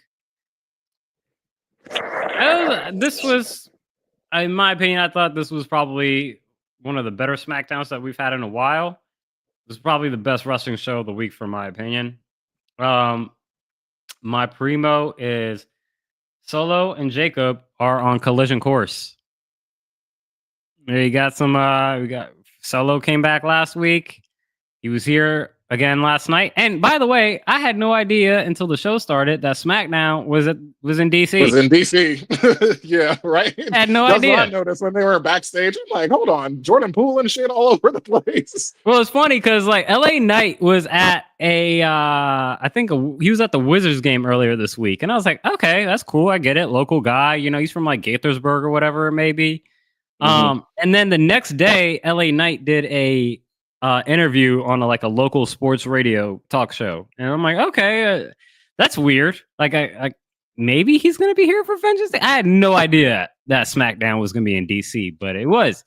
But yeah, collision course for Solo and Jacob.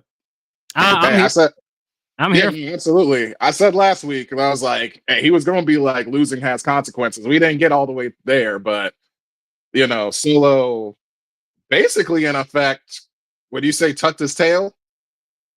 I think he tucked his tail because, in the segment, we see that Jacob is out in the ring with Drew and Cody initially, and then we see Solo pull up, and then Jacob is like, hell no, I got to go talk to his ass first. And Solo is like, yo, you should be the one to go on to qualify, win this chamber, and bring the title back to our family and shit. And I believe it in that moment. I was just like, oh shit. And then to put the cherry on top, he says, I love you, Jacob. As Jacob is trying to walk away, he grabs him and tells him that. I was just like, oh shit. That's what he was telling you at first. Now, granted, this is before the main event, before we see his match. Yeah. So, but I believe it in that moment where I'm like, oh shit, are we like pushing him into the chamber? So yeah, that was I would agree with you on possibly Solo tucking his tail in. No, you said Solo or Jacob? Solo tucking his tail, like in that segment. Okay. Talk about I love you and go get the title and stuff. Like I think I can see that perspective. I can see that perspective. I could also see it's just like he's doing the same shit that Roman was doing. Mm-hmm. And it's just all a ploy. But again, the main event, the results of the main event was the most interesting part out of all this for me was when, after Jacob, after Solo came out and he hit he interfered Samoan and Spike. whatnot in the match, and then they tried a Samoan Spike. What was it, Cody? Yeah, not Cody. Was it Cody? I forget who he tried a Samoan Spike, and they ducked, and then he hit Tamatonga with it, and then you just see Jacob come out and get buck with Solo. I was like, bruh, like that was incidental, but he didn't give a fuck. He was bucking right at Solo. He was like, "What are you doing? Like, why'd you do that? This, that, and the third." So, I'm here for Solo versus Jacob. I don't know if that's a WrestleMania match, but I'm here for it. That's a good way to get them both on the card, though, for sure. Because that could be like in effect, like Jimmy J match, sort of, that we had last year, basically. But I like that booking for Mania. That I think that can work. I mean, we got definitely beat on the bone, especially if we got Roman, going on to like Cody. We got Cody Roman 3 years in a row. Is that what's going to happen? We don't know yet. We'll get some more clues, but I mean, Cody still got Roman Elimination Punk. Chamber to go. Yeah, exactly. Get that favor because Punk's going to be there. Going to be there. So, and I got my contrived booking. Hey, you let me have this. You go after. You use the Elimination Chamber choice to go after that. Go after that title. That would be wild. Take out your cousin. Start running Raw. Just start the bloodline all over again. Solo, Jacob, that's the thing is they've made it so clear on the broadcast that it's like whoever wins this title whoever wins this Elimination Chamber match is going to face Cody Rhodes. Now, again, if you have that option, like that's the thing. Is it still an open option? That's the question. But so far, everybody in the elimination chamber match, it's like the only person that you could probably argue to face Gunther would be Damian Priest. But I'm like, bro, you just left Raw. Yeah, like, exactly. Like, what's the point? But nonetheless, I'm here for Solo versus Jacob. Whichever way we get it, whether it be Saturday night's main event or we get it at WrestleMania, I'm here for that. Oh yeah, it could be that for sure. The mids that obviously we basically agree on all this stuff. Let's start with Naomi. I got this as a mid rising. She beats Chelsea Green in her elimination chamber qualifier just prior to this. And that goes to my same, I already talked about it, like beating champions that you just got.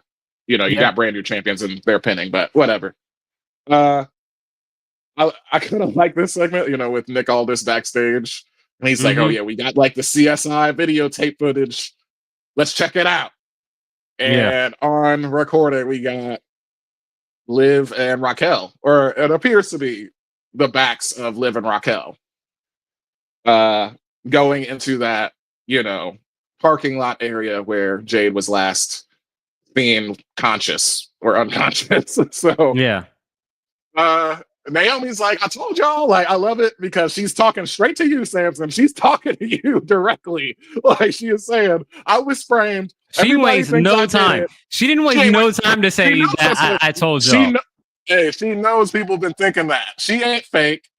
If she ends up being fake, then that's something else. But she's calling you out. You gotta chew on this hell right now. And what did I write? What did I write in the Notion doc? Because you wrote Naomi was framed, and I was like, are we sure Naomi didn't attack Jade? ? I'm still, because I'm like, first of all, you was way too quick to be like, I told y'all I didn't do that shit. Little too quick to be putting that out. Second, basically, Liv and Raquel are there. That's exactly Liv and Raquel person would say. Who's to say that they couldn't have just been they were just walking around? Like, who's to say? We don't know. You just have to know at this point in time, you are in the minority when it comes to evidence. The as a character witness for this person, she has never done any shady shit like that. So you have to understand you are in the minority, and you gotta chew on this L for at least right now. For now. Fine. Now, if I had to be shoot about this, I hope it's not Liv and Raquel. Oh yeah, that'd be pretty disappointing, honestly, because that would just that'd be intentionally pushing Jade to Raw, probably, just so she can get her revenge.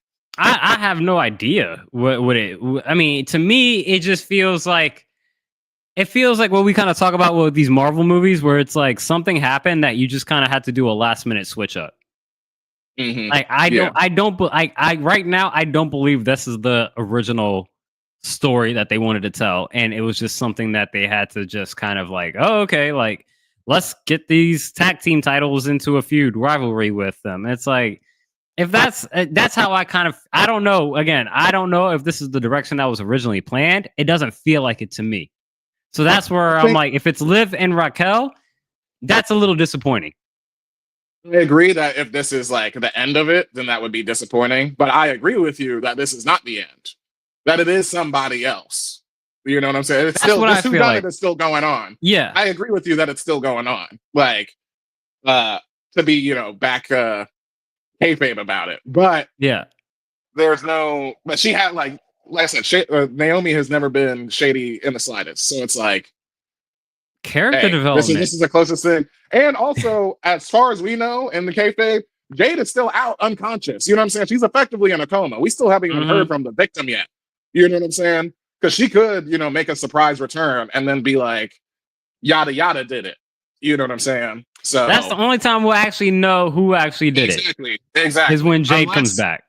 Unless it does end up being super disappointing, like you're saying, And like Jade comes back and she was like, "Oh, they jumped me from behind. I don't even know what happened." And Yeah. Bianca and Naomi are like, "Oh, it was Liv and Raquel."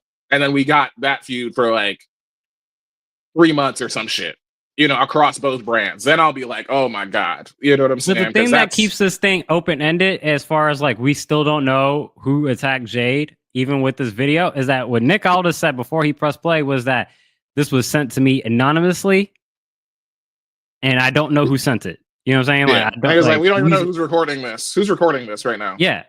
Like, so the fact that that was also mentioned, it's the fact that this literally could have been sent by Naomi. Not likely though. If I was the person being blamed and then I had to send something in and it was like I sent it, I would send it in anonymous and be like, "Look, I told y'all."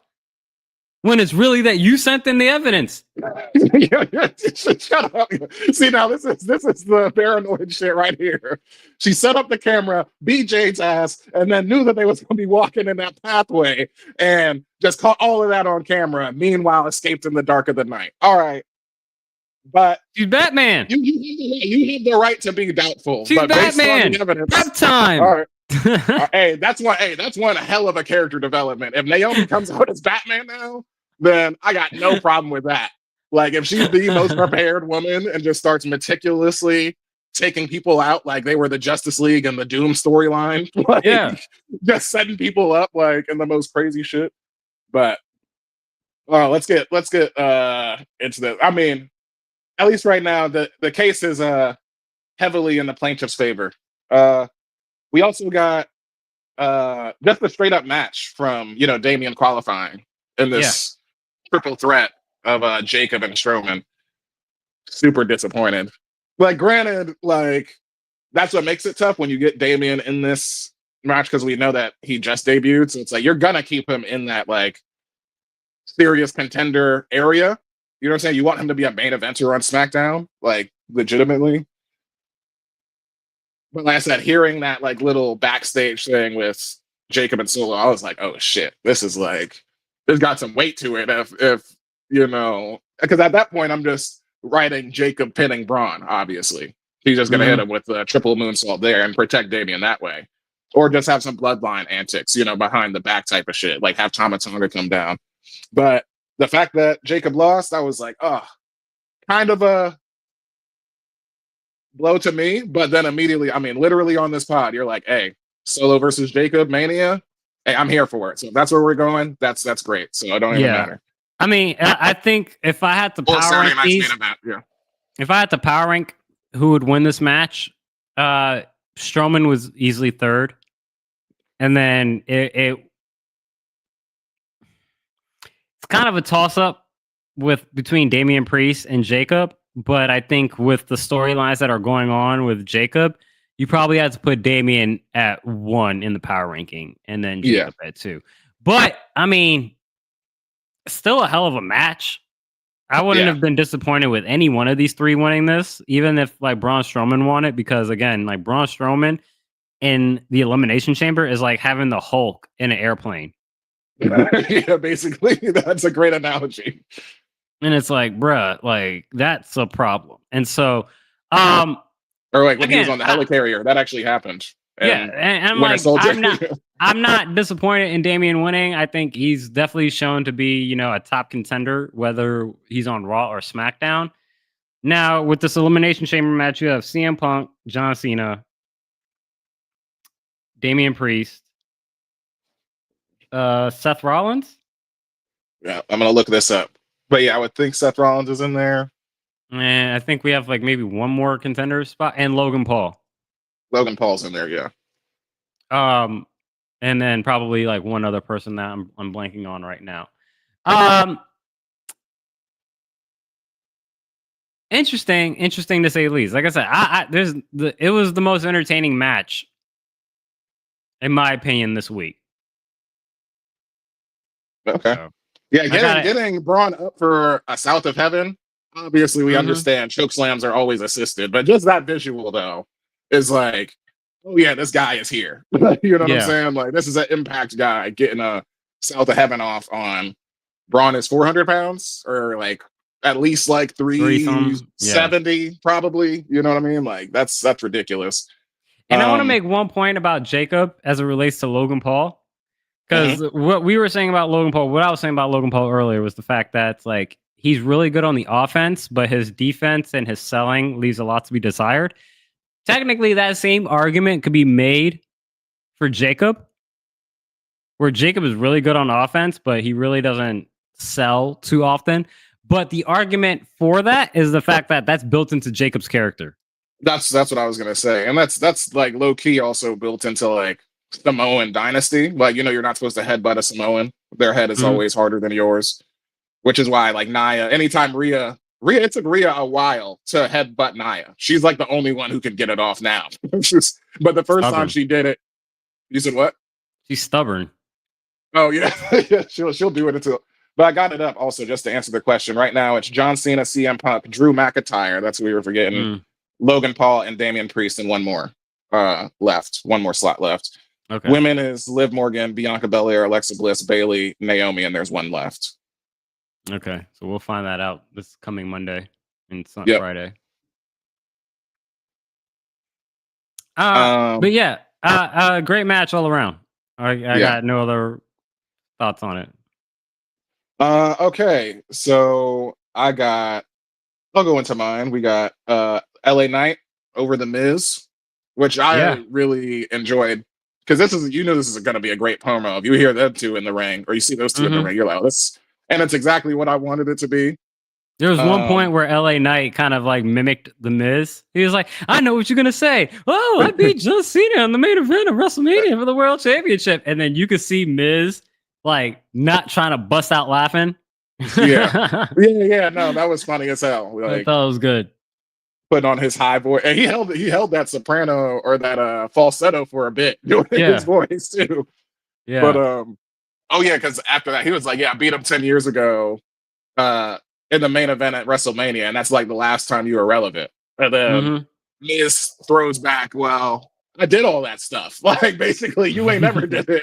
You ain't never gonna do it. So, like, what are we talking about? Which is like, hey, that's his, resume speaking for itself too. So, but LA Knight does go over in the end with a, and they do the thing that I be talking about, where granted, he hit the BFT, he hit the signature, or he hit the finisher first, but he pins him with a signature, doing that LA Knight jumping elbow drop is actually what gets the 1, 2, 3. It's important. Be dynamic. You don't need to always end things the same way. Shinsuke at ringside, telegraphing the whole thing. I'm like, are we just? Do you think Shinsuke's holding the title till Mania? No. Okay, LA Knight. When does this match happen? Is this match happen at Elimination Chamber? It's not on the Elimination Chamber wiki that I just brought up. It's not on it. Yeah. So, like I said, Saturday night's main event. I think they want to go into. I think they want to go into WrestleMania with LA Knight as champion. LA Knight. I think it could be a. Either happens at how many? Do you have the Elimination Chamber card still up? Yeah. How many matches we got on there? There's only 3. It's the men's Elimination Chamber, women's Elimination Chamber, and then Tiffany Stratton and Trish Stratus versus Nia Jax and Candice LeRae. That's all of it right now. You throw in, Shinsuke probably loses it at Elimination Chamber. Yeah. Which is disappointing.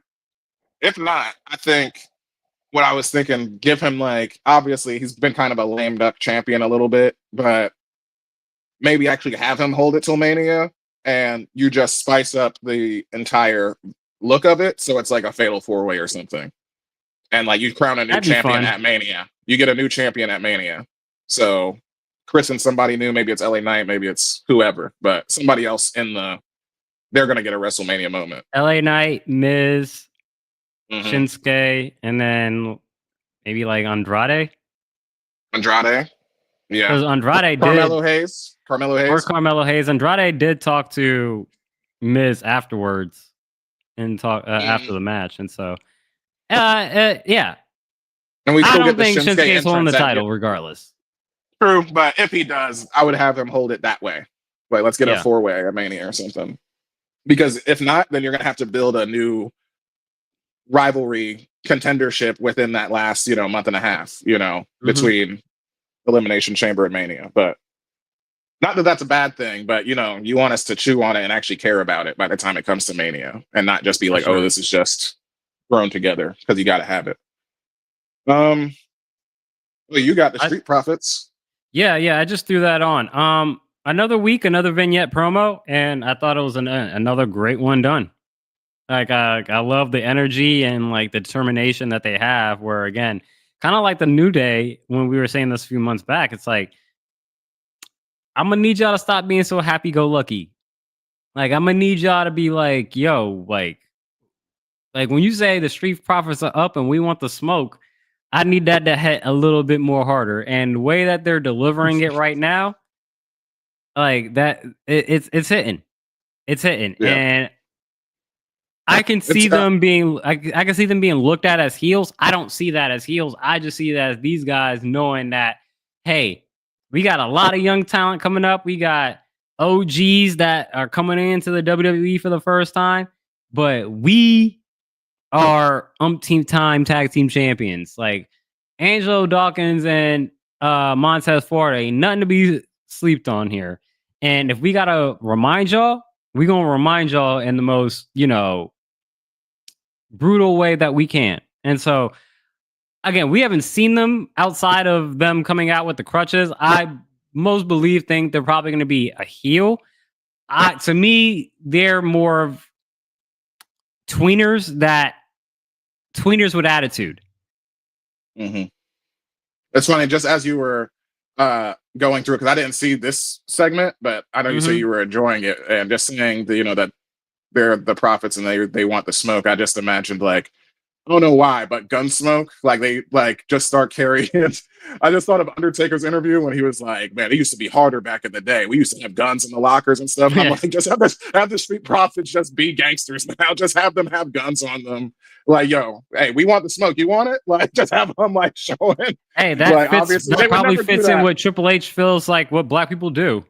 Yeah, right. Because he doesn't see color. But yeah, maybe maybe they surprise us more than ever, and they do the thing that New Day should be doing, and like put the energy of this new negative, heelish, type of stuff into like actually a singles run. Maybe we put Montez into that multi-man U.S. title match, because we've been waiting for this Montez run. You know what I'm saying? We're not getting it right now because they just got redefined again. Yeah. Or just getting another jumpstart push. So we'll see. But he's a guy we've been asking for. You know what I'm saying? A singles run from him. We know he got it. Maybe they might two belt it. You never know. They could win the tag team titles and then, hold an intercontinental title or US title. The US title, yeah. Hey, if we want to see that, have that visual of him, you know what I mean? Like actually be legit as a singles guy, you need to get, like, he's been here too long for us to think of him as a singles guy at all at this point. Yeah, but Kofi took him up. I mean, Kofi has won. He won the Intercontinental title before, so it's not an apples to apples comparison. But he had vignettes. Yeah, it's not an apples to apples comparison. But his tag team run has been longer than his singles run at this point. Yeah. Like, you can't, like, outside of that Intercontinental title before he became like New Day.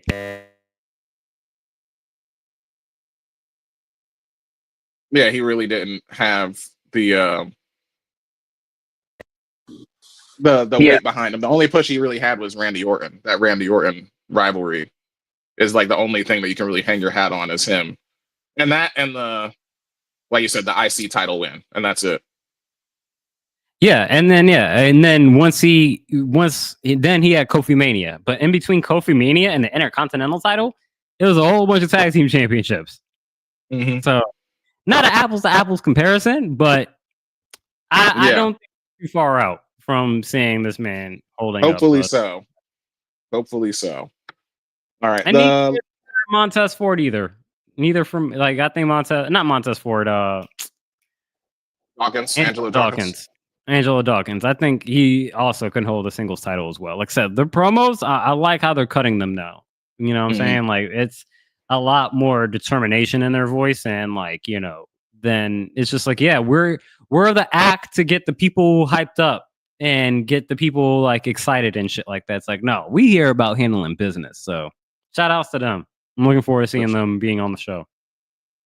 show. The last thing that I had on the show to bring up was Charlotte challenging Tiffany directly after Nia beats her down after a Candice LeRae, interference. Once again, predictable. That's who we thought that she was going to challenge. So yeah, glad we're getting it. And I don't think Tiffany really has a chance in hell. It's like that's tough. Tough for you, Tiff. Tough draw. I think I think Charlotte gets a lot of unfair hate. Would I be surprised for Charlotte to win? No. I think Tiffany gets the win. That's a huge undercard. That's a huge I got 2 months to change my opinion.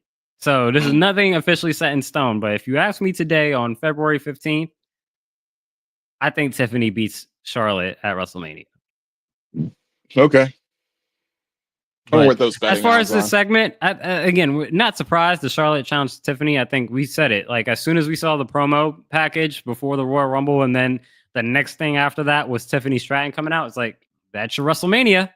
Yeah. And so it's like, nothing to think. I think compared to how it was done on Monday with Jay and Gunther, I thought this was a little underwhelming because all Charlotte did was just come out, walk slowly as hell to the ring, pulled up a chair and a microphone and just sat there and just like, Tiffy, come on. I'm like, okay, can we speed this up? This is taking a little too long. So it really did. It's funny because, like, obviously you know that they're a character, but like I'm looking at Tiffany and you can see her like eyes are up. She's like looking off camera where I'm just like, she's timing it, Yeah. And at that exact moment, Charlotte is like, wake up, open your eyes or something. I'm like, her eyes are open. She's just still, like still selling this Annihilator. Yeah. Most devastating women's finisher. Hey, it's gonna be a fun match though. It's gonna be fun. Lots of flips, lots of moonsaults. The master versus the sensei. Yeah, right. Or the sensei versus the student. Yeah. So we'll see what happens. And we'll have a lot of good build for that match as well. I think the build for that match is going to be fun as well. All right. Yeah. Anything else from the boutique? No, we're good. We're good. Making great time. Right. Let's keep it. Let's run through this shit. So do we want to start with the show that doesn't count or the show that counts? The show that doesn't count. Let's just rattle these off. And okay. AEW Grand Slam Australia, which will take place right after the All-Star Saturday night festivities, which I assume will probably be about midnight. I don't know the order of this card, so I'll just go with it. What I have here listed. First thing I got here is Will Ospreay and Kenny Omega versus the Don Callis family of Kyle Fletcher and Konosuke Takeshita. I'll be going with the faces here. I mean, this is a match that heels would usually like win because, like I said, it's a non-title, non-significant real match. But in the sakes of this rivalry, we just got Kenny back and this team up. So yeah, the faces are winning this. That's what I would say. Same. I think if I had to look at this card as like a themed TV show and not a pop-up show, yeah, I think you're gonna get the typical face wins in most cases. So I'll go with Kenny and Ospreay. Kenny and Ospreay. Yeah. I think one of the more harder matches to pick, the AEW TBS Championship, Mercedes Moné versus Harley Cameron. This is the one where, it is tougher just because, like we said, do the rules apply? Do the WWA like home loss rules apply? Because obviously I'm under Harley Cameron's spell. She's scorching hot. She's not the only Australian on this match. In this card. Also true. exactly, because the other Australian definitely ain't winning, in my opinion. But that's honestly what tilts it for me. But I'm like, yo, if you think about it, like, theme shit, like Saturday Night's Main Event or something, I just feel like it's too early for Harley. It's not too soon for Mercedes to drop it, but it's just too early for Harley. Like, where I would want like this built up, like, I don't know. I would love if she won though, but I'm gonna go with Mercedes. That's what my better judgment tells me. If like I will be elated, I would say I will be elated at the very end of this pod. We check this, and Harley Cameron is the TBS champion. I'm gonna be mad that I didn't watch because I haven't seen it. So I really want to lean to Harley Cameron on this because Mercedes has 4 titles. true. Like you could drop the TBS title and then immediately work your way into the AEW Women's Championship. And True. then That's where she that should be, allows honestly. Harley Cameron to take this title and then kind of give it a rebirth or a refresh with a whole That'd be new awesome. competitors and challengers and things of that nature. Now, the biggest issue is that Harley's, rise to whatever degree has only been like a month or two. Literally she has not won a singles match until this year. All of 2023 she lost. All of 2024 she lost. So this whole like rise is like literally 2025 and like the tail end of like last year where Mercedes was calling her a loser and stuff, and she got her first win on Penelope Ford like a month and some change ago. And since then it's just been those vignettes and like all the shit that I've been putting in Primo every single week. So that's really all it's been. He's not like, See, that's really good context. That's wrestling really good kayfabe wise, she's not in her fucking league at all. Yeah. Like, that is the story. That's why Mercedes is mean, because she keeps reminding her, like, bitch, I'm holding 4 belts. You can't fuck with me. Like, that's really what Mercedes is saying. And Harley is just like, well, I'm gonna try anyway. And she's just entertaining us her way into this shot. That's the way that this happened. That puppet is over, dog. Like, I'm gonna get a fucking Sasha puppet. That's what you. Actually, with that context and the fact that Revolution is like 2.5 weeks away or however long away, it's not that far away. I'm gonna go Mercedes. Yeah, because I think Harley is going to win. I think everything that I said is probably going to happen. Even though I have a terrible track record in predicting things correctly, I do think it's time to move Mercedes to the AEW Women's Championship and let Harley be the new face for the TBS Women's Championship and kind of give it a bit of a refresh. Though I think that takes place after Revolution.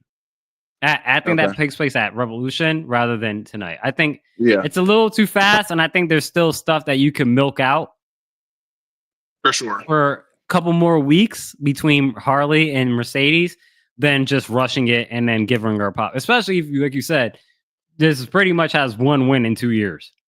Yeah, like that's wild. So I'm gonna go Mercedes Moné, even though I really wanted to go Harley Cameron, but I think you've swayed me enough. Okay. AEW Continental Championship, Okada, Buddy Matthews. Is Buddy from Australia? Where's Buddy from? He is Australian. Oh, so we have 3 Australian people here on this match, on this card. It's really the promo that made me believe in him, but I'm still gonna go Okada. I do believe that Okada could drop it just because I'm like, yeah, he has kind of just been like, I'm gonna say holding it hostage. He's definitely still wrestling. He's still like, it's not like we're not seeing him, but it's like ever since the Elite kind of broke up, / the Young Bucks like lost their titles and like faded into the background. Like, I'm not saying he's not cooked or tired or anything, but maybe we just entered the realm of possibility now with Okada where he can't just drop this title if he's, I don't know. I don't want to say tired of it, but I don't know if he's okay with the position that he's at or like his booking. I don't know, but that's why I'll go with Okada as well. It almost feels John Cena-esque. Who's gonna beat him? I don't think Buddy Matthews is gonna beat him. Like, so it's like No, there's only I think I there's only like wanted a Bobby. handful I of wanted people. Bobby to beat him. Bobby used Yeah, to there's be in. only a handful of people that I could see that give like me legitimate pause to think like who Okada is gonna lose to. Because again, I thought Okada was gonna lose in the that tournament they had a couple months ago. Yeah, right. That was sick. That was just like, oh shit! It actually, because we had a pod about it. I was like, I don't think it's on the line, but it's actually, yeah, he actually does have to survive the tournament Yeah. and like make it to the final, and he won. So he's had a great run so far. But yeah, I can't pick against Okada. I'm gonna go Okada here. yeah, you need a more serious contender, I think. Next, the Brisbane Ball, Jay White and Cope versus the Death Riders of John Moxley and Claudio Castagnoli. Who you got? I got Jay White and Cope. Yep. This is we give you this tag team stipulation so you can make us believe that the faces have a real chance. You know what I'm saying, when it comes to the title, because even after this, Cope is still not winning the AEW championship. We know that's the next like pay-per-view match that's coming. You know what I'm saying? He's not beating Moxley. So yeah, at least if I'm making that prediction right now, that's what I would have. But yeah, Jay White and Cope. And finally, oh man, AEW's Women's World Championship match: Mariah May versus Toni Storm. This is the Australian. This is the Australian back home too now. Yeah. So you said when we talked about Mercedes versus Harley, you were like, and I mentioned that there's other Australian. I totally surpassed Buddy, and I had to like, oh yeah, Buddy also from Australia. Yep. You said that the other Australian was not going to win. Do you not think Tony's going to win? No, I was talking about Buddy when I said that. Okay. So I guess we're both going Tony here. I'm going with Tony. Are you kidding me? Are you fucking high? Like, timeless Toni Storm, my queen is back. Like, give me that. If you're gonna have a title change, and at times a person's hometown, it's got to be Toni Storm. This would be, and this is what would upset me, is that like Mariah's been good as champion. She hasn't been great. She's been really, really good. And I will say she's definitely improved in the ring, like throughout this entire time and all this stuff. But as far as like a character, you already know this is Women's Wrestler of the Year. This is the Uppies Women's Wrestler of the Year, Toni Storm. Like, I think that they are legitimately on even ground in this match. And having that being said, I'm like, I want just put it back on my baby. Four-time women champion, the first one ever for AEW. Book it. We both got the exact same card all the way down. Yeah. We'll check after this. Where is Mina Shirakawa? Where is she? Yeah.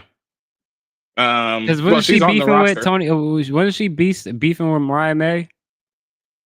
Yeah, that was originally she was introduced as a challenger to Toni Storm when she was a challenger, or when she was champion, because she was Mariah May's tag team partner in Stardom in Japan. And they started beefing after that. After Mariah, turned on Toni, she turned on her also, because Mina was like, "I can't." I'm saying, wasn't that like pretty recent? Well, yeah, they had their match already. Yeah, she challenged her for the title. And I'm just thinking, like, maybe like does she come into play at some point in this match? I don't know. I'm just kind of speaking out loud, but yeah. Either way, we got the exact same card. I think again with this not being like a PLE, a pop-up show. I think playing the safe bets is probably the easier thing to go with. We'll see how this kind of comes out once the show.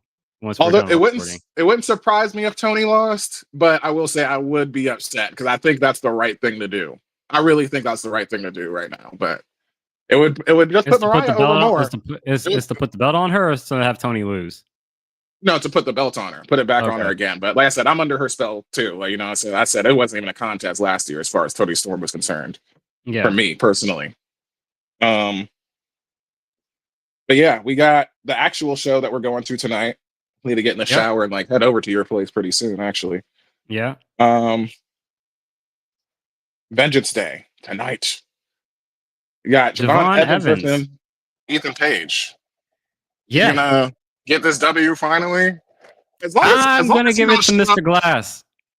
I was gonna do that too. I was like, as long as he don't show up with his mouth wired shut or like some giant like just punch me in the mouth, Yeah. cushion or something, he should be getting this. Like he should get this W. So Ethan yeah, I'm Page has picking had the Javon arm, also. has had the edge on him since for the last month or so. That I have to give it to Mr. Glass.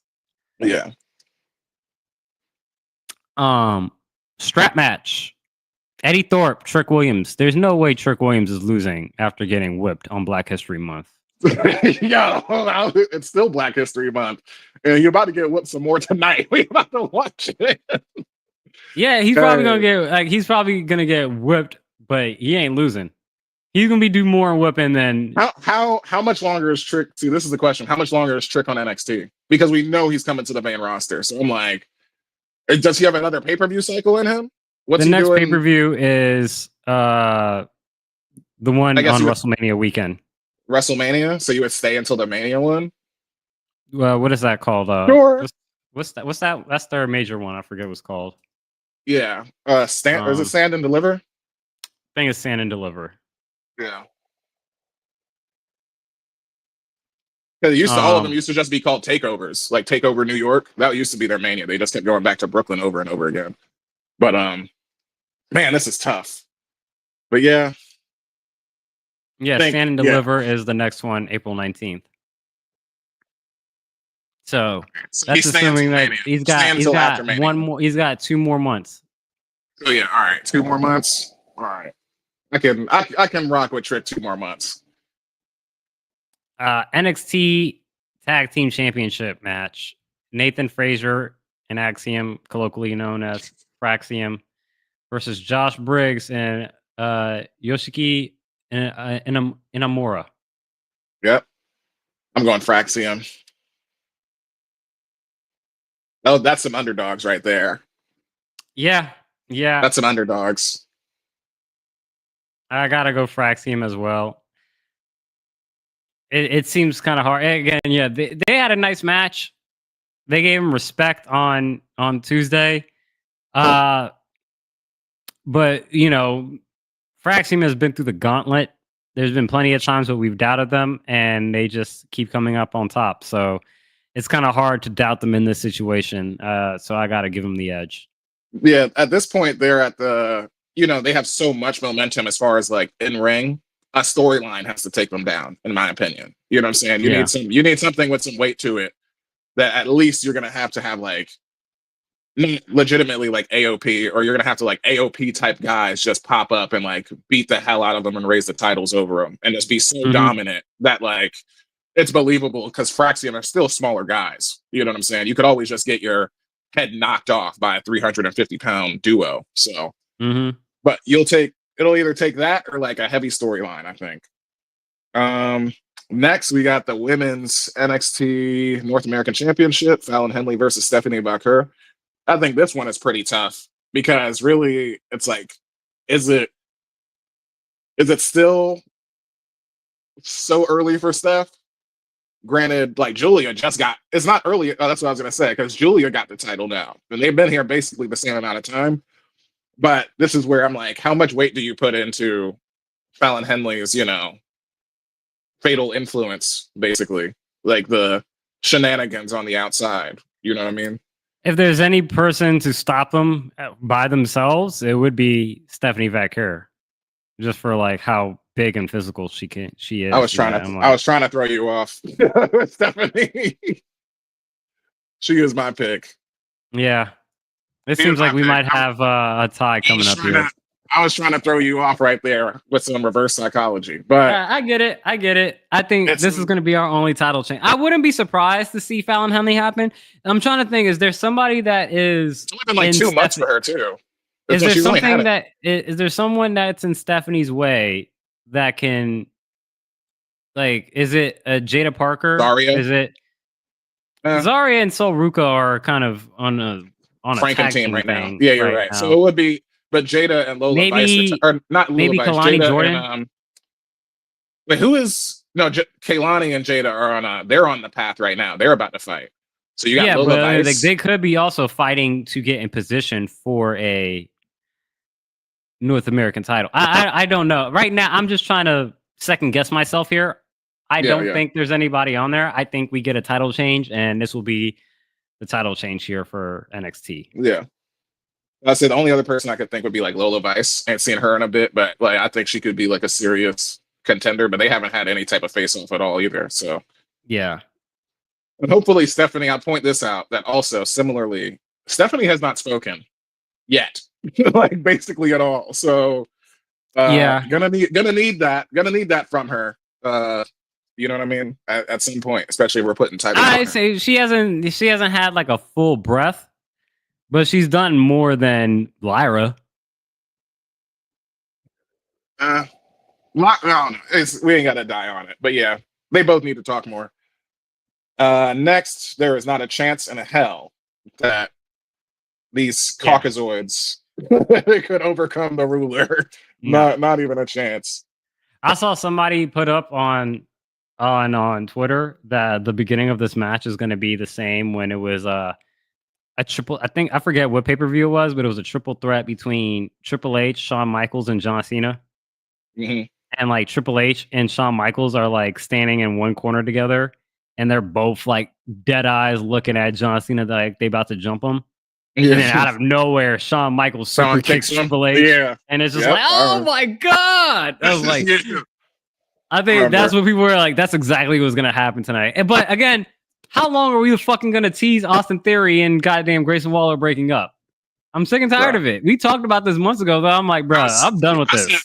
I said it was Reggie Cook months ago that I was like, I'm done. Yeah, this has gone on too long. The NXT Women's Championship, Julia, the champion, going up against Bayley, Roxanne Perez, and Cora Jade. Similarly, I think this is one of those old, like, one of the Vince Fatal 4-Ways, when it's like, this is just a stalling tactic, you know, with so much to the point that, like, I remember as a kid, I used to actually believe a Fatal 4-Way, and then you get to the point in, like, 2011 when we just have the pay-per-view that's named Fatal 4-Way. And it's just like, bro, what are we doing here? Like, these are just matches. Fatal 4-Way? They did. They did at a point. They had a Fatal 4-Way pay-per-view. But Julia's retaining here. Like, I used to always believe as a kid that, like, oh my God, triple threat. Oh my God, you know, Fatal 4-Way. Where mathematically, you're like, yeah, this is a 25% chance. Like, you're not going to retain. But we know that this is booking. Kayfabe has been broken for us. We're adults. In our mid-30s, getting older, we're washed. This is designed to just stall for now. And I guess similarly, Bayley is on the main roster. She's not going to take it. I mean, she could. Becky did just have a run with it, you know, last year or 2 years ago, whenever that was. Roxanne, we know, is on her way up. And Cora Jade, she has the best case, like you said, as far as just being made as a new main eventer. But Julia just got here. Similarly with Fallon Helen, I'm pretty sure they got their titles at the same time, which is why that gives me it just gave me pause on Fallon, just because I was like, I think it's only been like 2 months. But either way, doesn't matter. Julia's retaining. Oh, you thinking Bayley? Yeah, for sure. Yeah, because she's Grand Slam, obviously. And again, she could just do it. If we have 2 months, what is the problem with putting the belt on Bayley for 2 months? Because right now, you could obviously be like, prior to Cora Jade getting thrown into this match, is it okay? Yeah, Roxanne, Bayley feud, right? They kind of cancel themselves out. Julia can retain. But Cora Jade was Roxanne Perez's partner in crime just a couple weeks ago. Yep. And now she's in this match. And so Bayley, being a 4-horsewoman, being a Grand Slam champion and all that, props to Julia. But would this be any different than MCMG winning the titles and then losing it within 2 months? Like, yeah, not really. Right. It gives her something to do WrestleMania weekend if she's not. I think having Bayley have the championship is like, okay, but Roxanne can still feud with Bayley, but then also have to feud with Cora. And then that makes Julia get on the get back that I think if you bring this back up around by Stand and Deliver. You're bringing me around now. Yeah. You're bringing me around. I'm probably going to be wrong. But like you said, like, because that will carry at least the women's. Bailey can carry the women's division NXT. Like you said, the 2 months until Stand and Deliver, Yeah. and then that's her WrestleMania weekend because she's not going to be in either one of the main events or the women's or elimination chamber that's even here right now. So, or she is, but yeah, that's where I'm like, that does make a lot of sense. Just to have her. I'm going to do this then. It's I'm like, going to go is it- Bailey, and then Who? I'm going to switch off with Stephanie Vaquer to Fallon Henley. Hey, I don't think we're getting two. I don't think we're getting two title switches. I don't think we're getting two title switches. And the fact that I'm going to be like, I think Bailey. I'll go to your unholy union, not unholy union, but whatever her faction name is called for Fallon Henley. Fatal Attraction, yeah. Fatal Attraction, or is it Attraction or Influence? Influence, that's right. Attraction was the old one. That's right. See? Yeah, I will go that they will cause Stephanie to lose, and then I can see. That's where I'll go. So we won't have a full card of ties here. I'm going Fallon Henley retaining, Bailey, new women's NXT champion. Okay. This is exactly what I know. I'm probably before. wrong. This is what I'll take the L. But I don't know. But like I said, it's still 2 months. It's still only 2 months. So like I said, that holds weight. Bailey just holding the title. That makes sense to me. You know what I mean? And like I said, for Stephanie, it's like she still got to talk. At least Fallon talks. Mm-hmm. You know what I'm saying? And she has a faction with her. So yeah, that can just carry her, carry the title reign for the most part. Interference and shit. That's where I'm like, you might have brought me around with that Bailey thing, though. For real. Triple, what is it? Triple reverse psychology. I'm fine with this. We'll leave it like this. We'll leave it like you can this. Finally get your, let's start off the 2025 with the Samson W. There we go. Hopefully.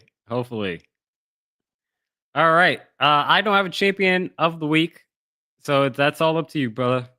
Yeah, this is a double champion of the week. This is the GZ. I put on for my city, on for my city. I put on for my city, on for my city. Put on. East side, put on. Title, which goes to Buddy Matthews and Keyshawn Davis. These two things are not related, but granted, we just did our predictions. Buddy Matthews, he said he got he's got the Australia with him going up against Okada. He really made me believe it. And as I said earlier, I'm like, I don't know what Okada's doing now outside of like, obviously his like dick of calling people bitches and stuff now that the Elite's not around. And it made me believe in him.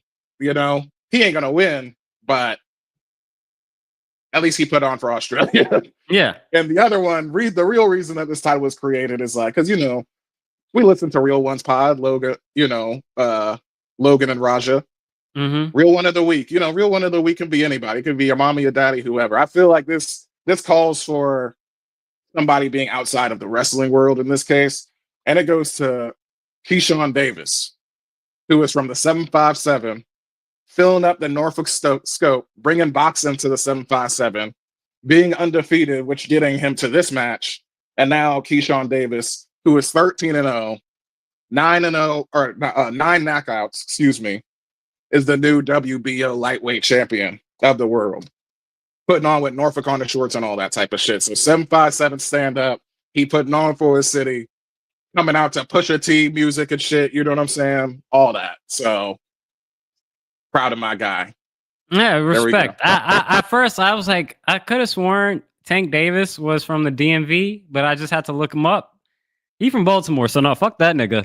I was like, he put on for your city, but my guy did not put on for my city. But I'm like, hold up, this nigga is not from my city, so yeah, fuck it. Nah, not in the slightest. But yeah, he legitimately brought a boxing pay-per-view to the Norfolk Scope for the first time ever. You know what I'm saying? Being a product of the environment, and then you won in Madison Square Garden. Yep, sure did. So shout out to Keyshawn Davis, Olympic silver medalist in Tokyo. Davis. Yep. Still undefeated.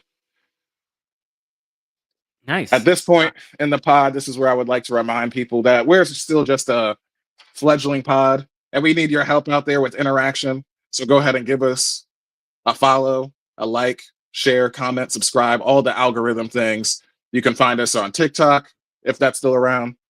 Find us definitely on Instagram, Twitch, and we got this YouTube channel that you can catch us with basically between 11 and 11:30 every week, right? Yeah, about so.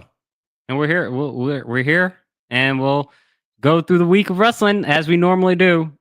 And we'll be back next week. We'll see how we feel when we get back tonight, and if we have the energy to do a reaction to 30-minute reaction. NXT Vengeance Day. But if not, then you obviously will catch us next week on episode 33. Is that Kareem? Kareem wore 33, right? 33, yeah. Jamal Adams, 33. Jamal Adams ain't a number. You'd be like, oh, this is my Jamal Adams birthday number. Nah, bro. Yeah. But yeah, well, if y'all don't catch us, if we don't get y'all tonight when we get back from Vengeance Day, y'all catch us on next week for everything plus what happens in the world of wrestling. From the Hawashahe Samson, the French Fry Fro Moody, it's the Wrestling Rhea podcast, and we'll catch y'all next week. Deuces, y'all. We out. Peace and love.